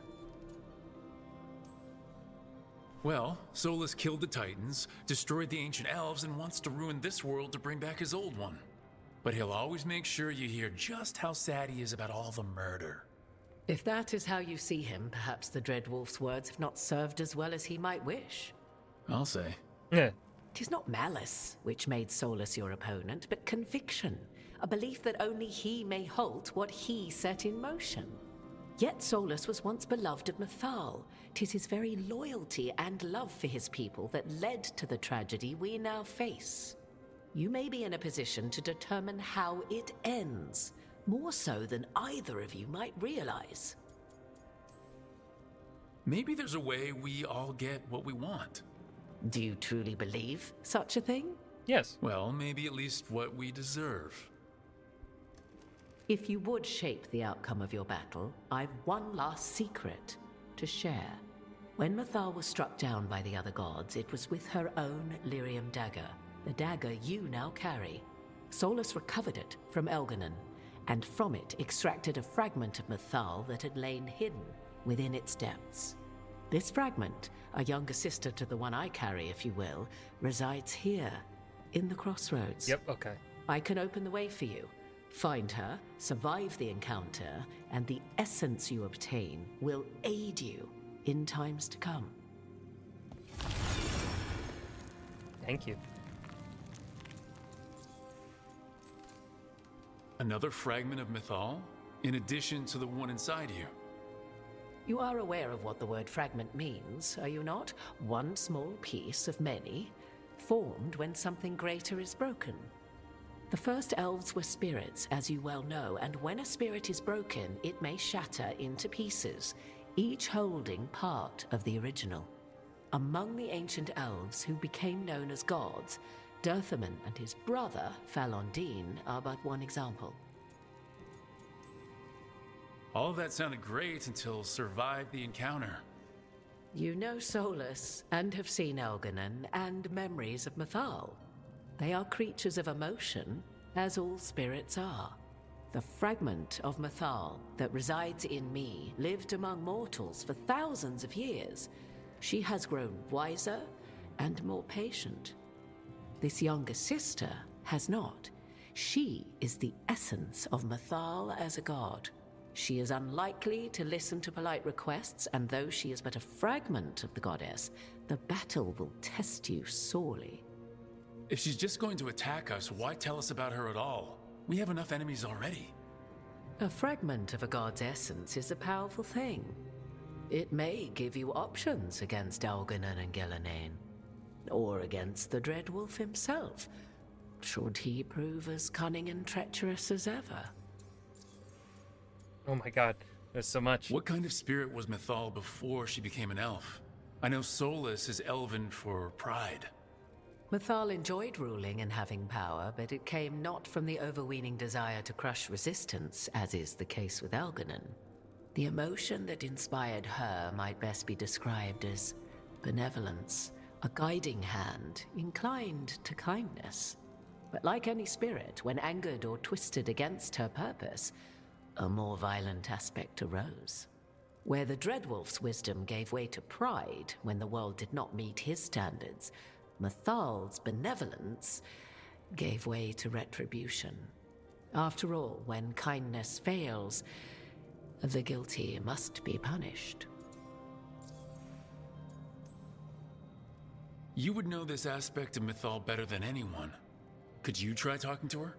I dare say she would attack me on sight. Spirits can't get along with fragments of each other? Spirits, certainly. But the aspects of a self-righteous god who have walked different paths for ages? One bears the insult of her betrayal by the Evanuris, and then by Solus, as fresh wounds, insult upon injury. The other once fell in love with an Alamari chieftain and lived happily in a swamp for centuries. Each reminds the other that another path existed, that they could have been wrong, and nothing angers Mythal like being wrong. If I were to try to talk with her, do you have any suggestions? She will demand respect, but detest flattery. She appreciates righteous anger, but will not tolerate pity. She is, for want of better phrasing, prickly. But if you are determined to try, then I wish you luck. I'll see what I can do. Thank you for the information, Morgan. I only ask that you reflect upon what I have said. The Dreadwolf is not so apart from the world as he thinks. There, you have the advantage of him.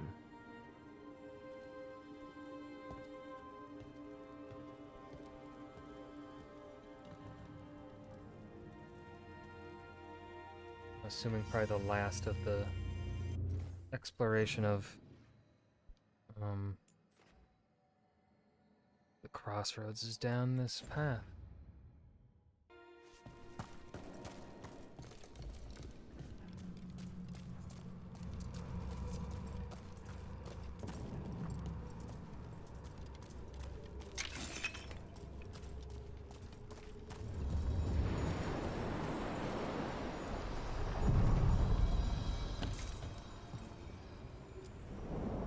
A god's fragment, sharper than the whole. Prevail, or be sundered completely.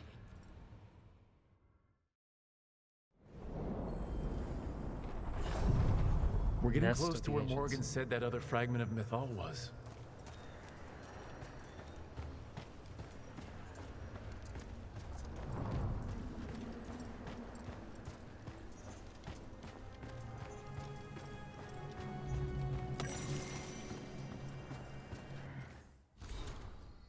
Stone nearby bears the gouges of titanic claws. A message has been carved shakily into the ground with a broken tooth. They accused me of treachery against Fenharal and cast me down from the heights. I protested my innocence then. I protested now, crawling with my limbs shattered, but there is no one to hear. So I offer myself up for the execution that once most pleased the gods. May the name of Nunael be cleansed with flame. Okay, that wasn't who I thought it would be. Still don't know anything about Solus's general friend. I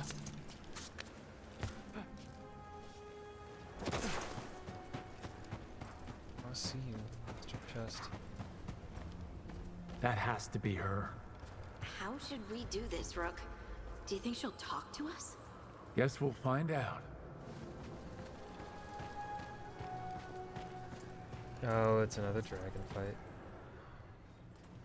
You are Rook. I have seen you and your companions. We made ourselves bodies to be like humans, but I never expected to see humans scurrying about in the Dread Wolf's crossroads. And you know who I am? Mythal. The part of me that survived betrayal by the rest of the Evanuris, if this can be called surviving. Solus. He drew me from the dagger that struck me down, but what is left of me can only survive here.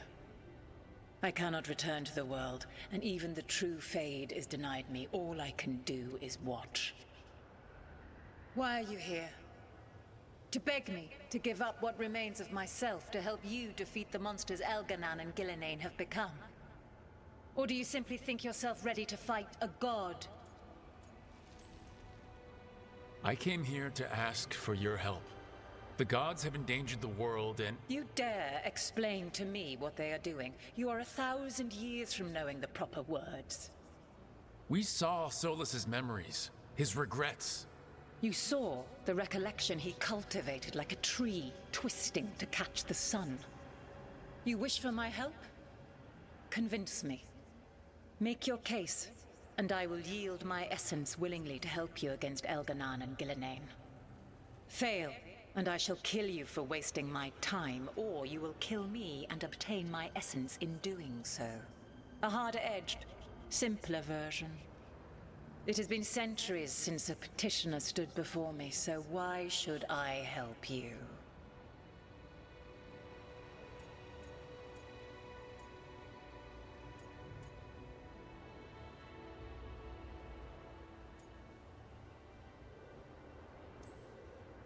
If I don't stop the gods, the whole world will be corrupted by the Blight. That is why you must succeed, so tell me why I must help you. We know the truth about the Blight. We know it came from the imprisoned dreams of the Titans after you and Solus defeated them. And? Don't blame. Yeah, you stood against it. Stopping the Blight mattered enough for you to talk with Solus even after he rebelled against you. It mattered enough for you to stand against the other gods. And I was struck down for doing so, betrayed by those I had ruled beside for centuries. You made the difficult choice to protect your home because it was the right thing to do. Help me do the same. Not bad, but not enough. Let us speak of something else.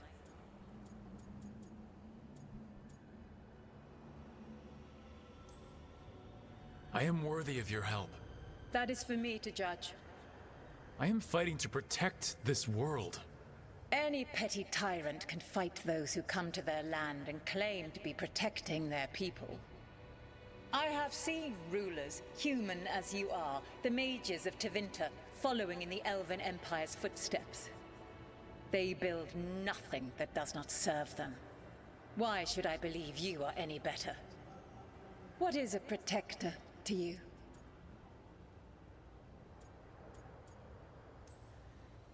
It's making a place that's safe for everyone.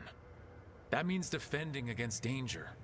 But it also means building a strong community that works together for the common good. And what have you built? Look at my team. We're not just hired blades. We started as strangers and grew together into a family. Fucking serve it, If you wish Rook. to prove your worth, you must do better than that. You can't want Elganon and Gillenane to rule the world. Not after what they did to you. I ruled alongside them for centuries. I bear them no love now, and they were ever flawed, as all rulers are. Yet the world needs rulers. So set the Blight aside and tell me why I should help you topple them.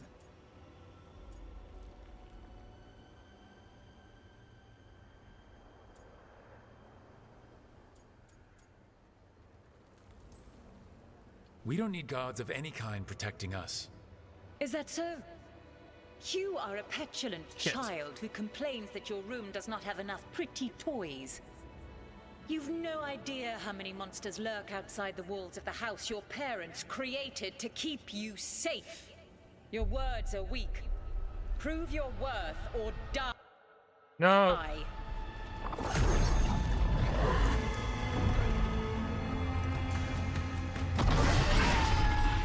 Can I reload? I'm gonna Everyone, reload get it. ready. Right. Of course, she's a big dragon. No, we are reloading.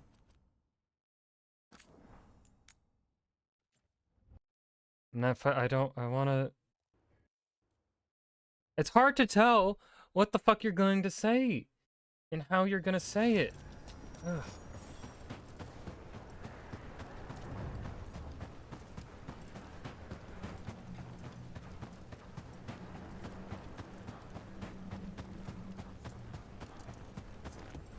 Oh shit.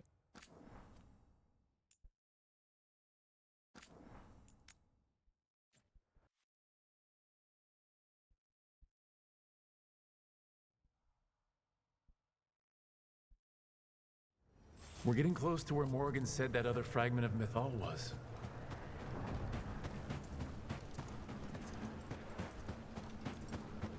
That has to be her.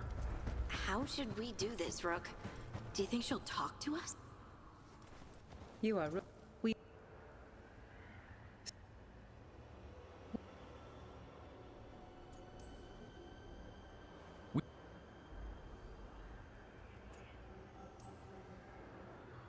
And Stopping the Blight. I am worth.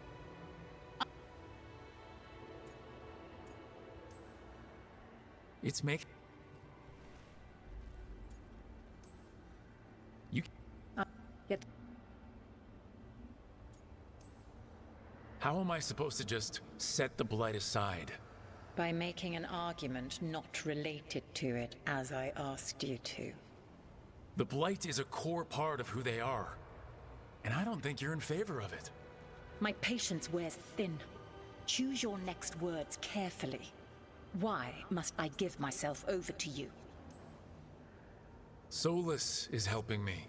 Solus is using you. Besides, why should I esteem the Dreadwolf's approbation? He rebelled against me. But the two of you stayed close. Until he killed the tattered fragment of me who hid inside the human swamp witch and wept. He keeps me here, yet has not visited since waking from his slumber. Tell me this. What should I have done when Solus turned against me after all we had been to one another?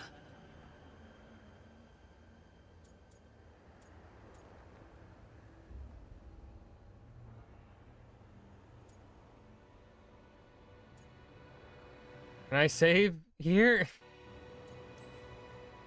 Solus made his choice. You made yours. It might have been cleaner for you to move on from him completely instead of keeping your feelings for him. Just like that? Do you feel so little that you could follow such a path with someone you have known I said the wrong for thing. centuries? You asked me what you should have done, not what I would have done.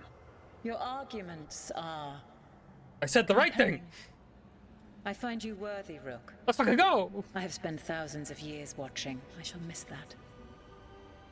But if what I am can protect the innocent and smite the guilty, this is what remains of me. I give it to you freely. Use it to protect this world with kindness when possible and cunning when necessary. I will. Thank you.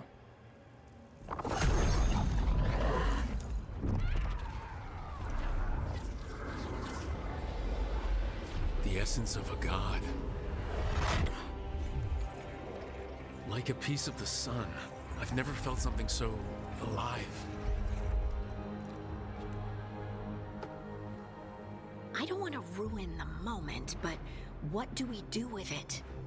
A god knows her moments. At least her essence does. When the time comes, we'll be ready.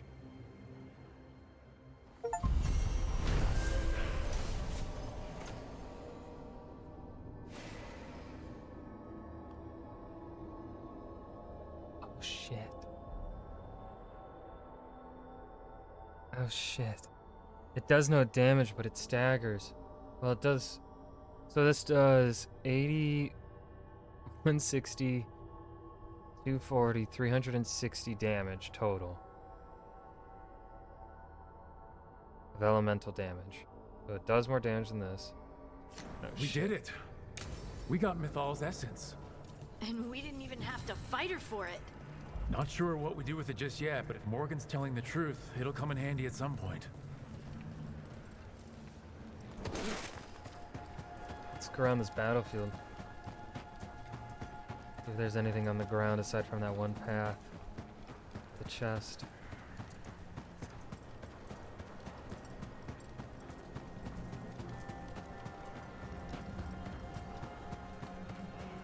I wonder if they're gonna do any DLC for this game.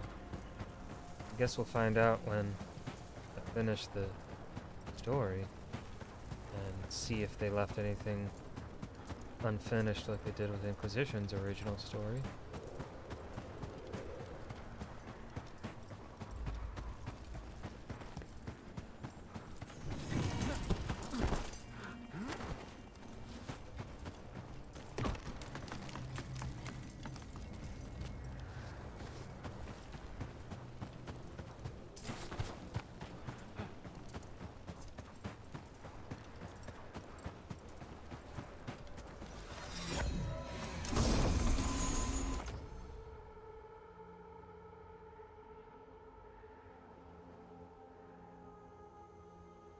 Ooh, 20% damage versus enemies with low health. Standard enemies are now always considered to have low health.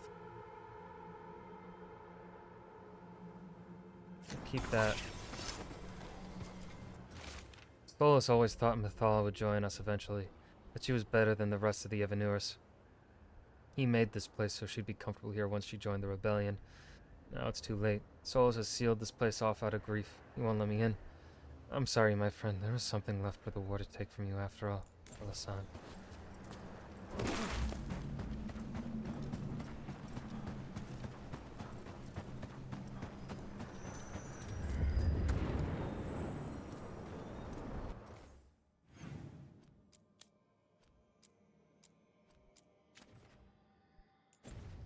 And the crossroads are complete. Ancient power twice recalled from darkness. We ferry.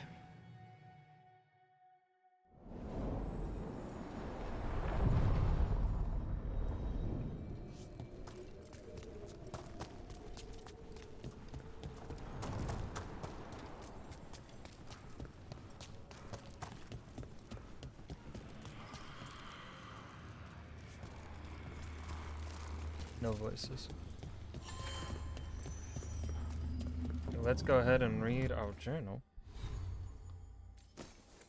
I really want to switch the tail.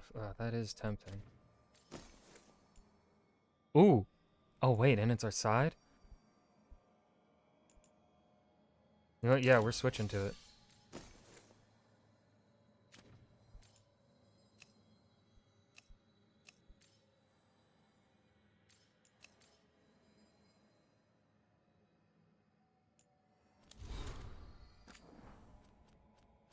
Let's do some reading. Excerpt of a letter from Sir Rowan of the Lords of Fortune to Emmerich and Balara. It is fascinating to hear of your group's encounter with the fragment of Mythal. If the elven gods are indeed spirits who manifested, they were complex enough to hold a variety of impulses and emotions. When Mythal was killed, each fragment might represent one part of her personality. Yes, when I asked the Dalish about Flemeth, she carried Mythal before Morrigan did. Damn it, it glitched. When I asked the Dalish about Flemeth, that she carried Mythal before Morrigan, I learned that among the Dalish clan she was known as Asha Belanar, respected as a mage even though she was human. It sounds like even though she wasn't trying to rule anymore, she still wanted to help, or meddle. Mythal and Flemeth both liked to meddle.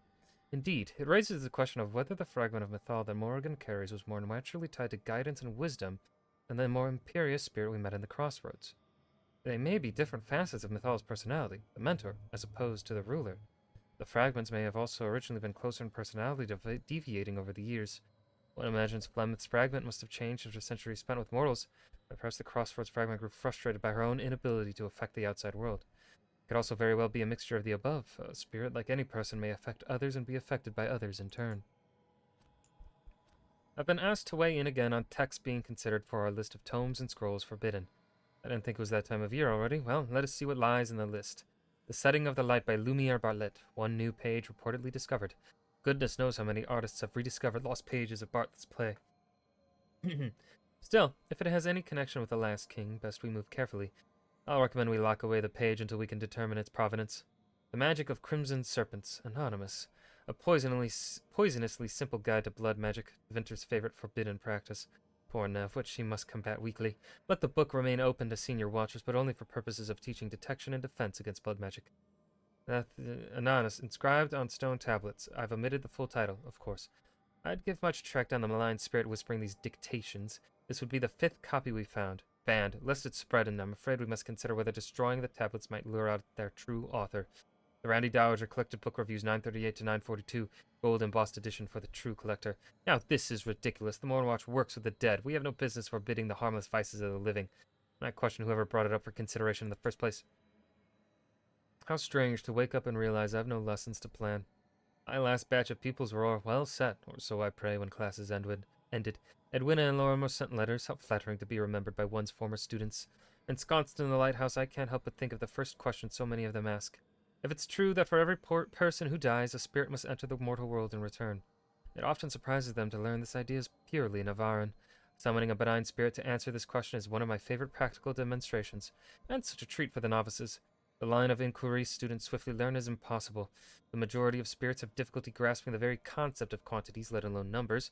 No one, mortal or otherwise, appears to know how to tally both the people in the world and the spirits in the Fade. Yet I cannot dismiss the idea that there might be some unknowable exchange of Fade-born spirit and human soul.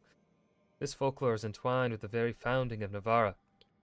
And if I have learned anything here, it is that the Fade is stranger than even we of the Narcopolis have imagined. Apparently this is not a dragon, it is a demon possessing a dragon's corpse. That is completely different. This is not a dragon. Stop asking me what it eats, probably feelings or something. It does whatever demons do because it is a demon and not a dragon. It is a demon wiggling around a dead dragon's corpse like a puppet. None of this is okay. I do love some of Tasha's lines so much. Why do Tevinter mages seem less prone to demonic possession than those in the south? First of all, our mages are not immune to possession, and it does happen, as it does everywhere. But yes, abominations seem to show less frequently. This is not a question of talent, as some may believe. The difference is one of acceptance and education. Here, a mage child is celebrated. Their magic is a gift, and they are taught with objectivity how to use it. They are shown possibilities, not just pitfalls. In my time in the south, I've seen how your mages are treated. You cage them, with Templars with walls, but most of all with shame. They learn to hate and fear everything that they are. When they are told that every spell they cast may open them to possession, every magical action becomes fraught. Is it any surprise, then, that magic becomes what they believe it to be, their downfall? Exertive correspondence between Magister Dorian Pavis and Divine Victoria Valroyo. Nev's case notes, missing Xena. A pair of letters found among Nev's case notes. The first is written on a scrap, with the letters bent to fit. Dear Nev Gallos, I have a job for you. Meet me by the starring statue. I'll be there every day this week. From Liv. The second letter is written on a larger piece of paper and has a number of illustrations. I wanted you to know I did what you said and gave Xena extra ear scratches. She wagged her tail a lot. She says thanks for finding her. Below are drawings of a girl, a dog, the moon, a rain cloud, 3 boats, a spiral that might represent magic, and a very tall person who might be Nev. Dorian, our next course of action should be to seek out influential Soparatai allies who've been denied political power. The merchant families, the longest-serving non-mage praetors and magistrates, and the military, especially the military. Mages make up a fraction of our citizens. Tevinter grinds to a halt without the Soparatai. If we can encourage them to stand together and fight, they could change everything. I will handle the merchants and the magistrates. I suggest you call upon Legatus Charon Merkar when you next visit Ventus. I hear Merkar has privately expressed support for reform, but more importantly, he has the favor of the current Imperator. Where the Imperator goes, Tevinter's military follows. Good luck, May. Merkar? That's my last name! Communal. Thank you for your notes, Balara. You've discovered fascinating things about these artifacts. Thanks, Professor! I wish I knew more about the lighthouse itself. The ancient elves craft out a lot of places right inside the Fade, but this one's so calm. You really think it likes company? Yes. From the way the etheric flow bends the pulse of this place, the lighthouse is shielding us from the stronger currents. Without it, we'd attract dangerous company in the Fade. Did Solus build this place himself? How old is it? So many mysteries. Speaking of which, wherever did this stain come from? Sorry, coffee spilled when an artifact went off. Let us begin a fresh page. Sparkler. Thanks for the book recommendations. The library and the Viscount's Keep could use a little more class. Kirkwall has been calmer since I got back from my trip to see old friends in Orlais. The end of the Inquisition flooded the free marches with able-bodied ex-soldiers looking for work in warmer weather. Suddenly, I have more hands than I have shit to fix or things to fight. It's a good problem to have. Of course, a third of them still secretly work for Charter, but I'll put up with it. Some of the spies are better craftsmen than the craftsmen. Liliana always did have an eye for talent. Give May my love, would ya? It'll be a while before I can make a trip to Minrathous again, and she's the only family I've got left that I'm still speaking to. I don't know how Taryn and I are still alive, but we shouldn't be. We'd been combing through old journals, missives, anything that spoke of the air feeling greasy. That seemed to be the sign of the mysterious circles, and even the broken ones had given off some of that same quality. We found what we were looking for, in an old scouting report from Clan Sabre. They had found a collapsed section of the deep roads that seemed to lead under the ocean, or at least they reported the smell of seawater. So, Taryn and I went there. We got a little deeper than the Sabre scouts, and we found another of the circles. Then we saw them. They looked like a person, though oddly dressed. Gray robe, gray helmet, and a mask. Then they moved fast. They were suddenly in front of me, and they were reaching out, but there was something wrong with their arm. It was changing, shifting. I fought ogres, demons, and more than one Templar, but I've never been so afraid or so sure I was going to die. I couldn't move. Taryn saved me. She hit it with an arrow in the chest. It stumbled back, and that broke the spell. It ran, but we could feel it behind us, and it was getting bigger. We lost it. I still don't know how, but I'm not looking for these circles anymore. Let the past keep its secrets. Sayrus, first of Clan Ursulay. The first condemnation of Tevinter slavery, from the same document that proposed it. Someone has always stood for right, but the scissors that cut this page were golden and heavy. In narrative, she is the portent that spurs the story, suffering first and most the forces that wish the tale untold and the hero unsung. The glowing lines on the map confound the eye like threads of light in murky water. Recognizable shapes occasionally appear but scatter as quickly as they form. The petrified tentacles of an unknown creature extrude from the skull. The origin point seems to be within the skull itself. Did the tentacles come from the Fade? A medallion bearing the symbol of Mythal, ringed with the notes of a song inscribed in spectral notation. Music that cannot be heard in this world. Nope, did I miss one?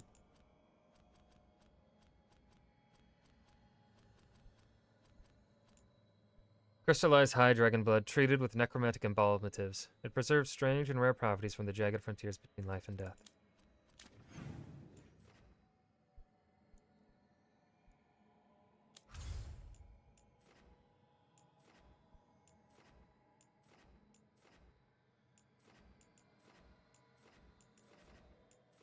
Let's just go back to the lighthouse to end it for the day.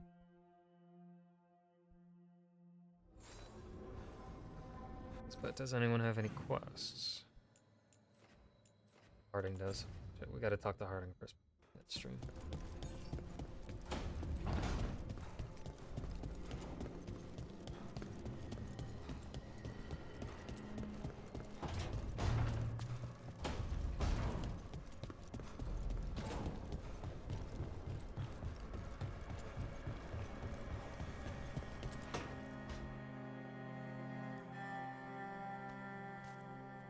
Hey, Harding?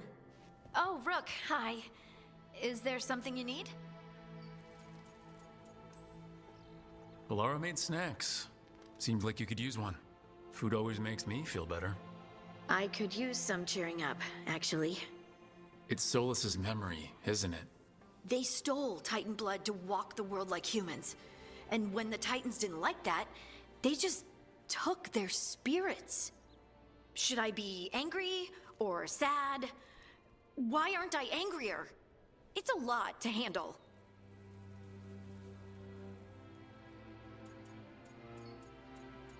Can't.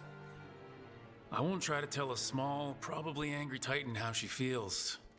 She can feel however she wants. Thanks. You're the best. It's strange.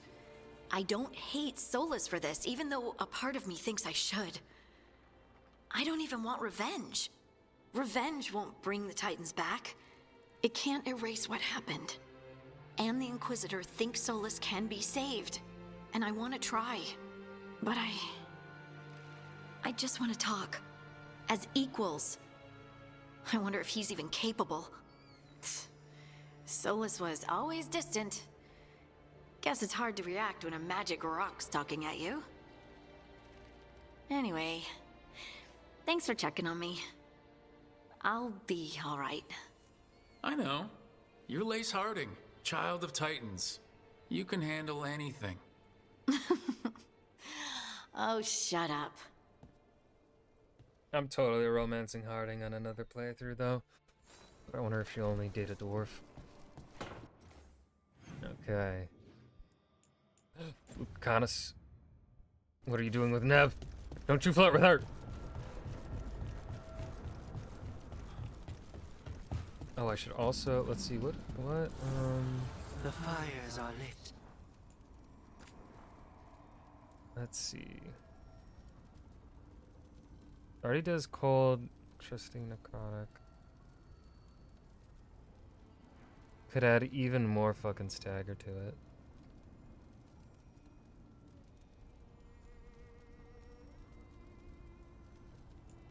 More stagger on this thing.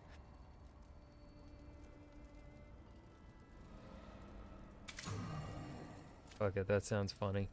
I don't know if that'll work, but...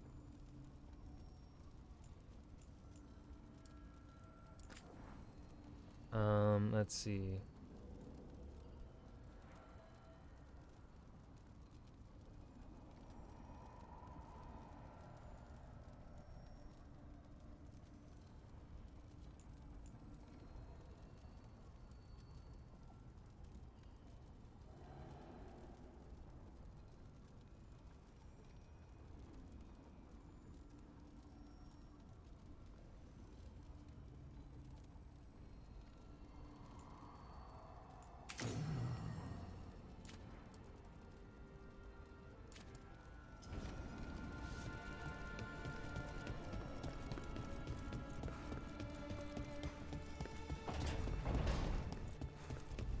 You know, there are rooms besides the pantry. I'm fine as I am. Really. All right, as long as you're sure. Okay. And that's gonna be where we end stream for today. Or well, tonight. Stream twice today. God, I love this. I am loving this game. It is fun. It is fun. And that's what matters most when it comes to a game. Fun. Enjoyment. Like, are there parts of the story, like some of the writing, where I kind of whinge a little? Yes, but also that was there in Inquisition. It's kind of, the Dragon Age series always has dialogue like that. Always has some cringy shit. It's kind of part of Dragon Age. But there's no one to raid tonight. Philip and Dazzo, thank y'all for hanging. I will probably be live tomorrow night. Well, I will.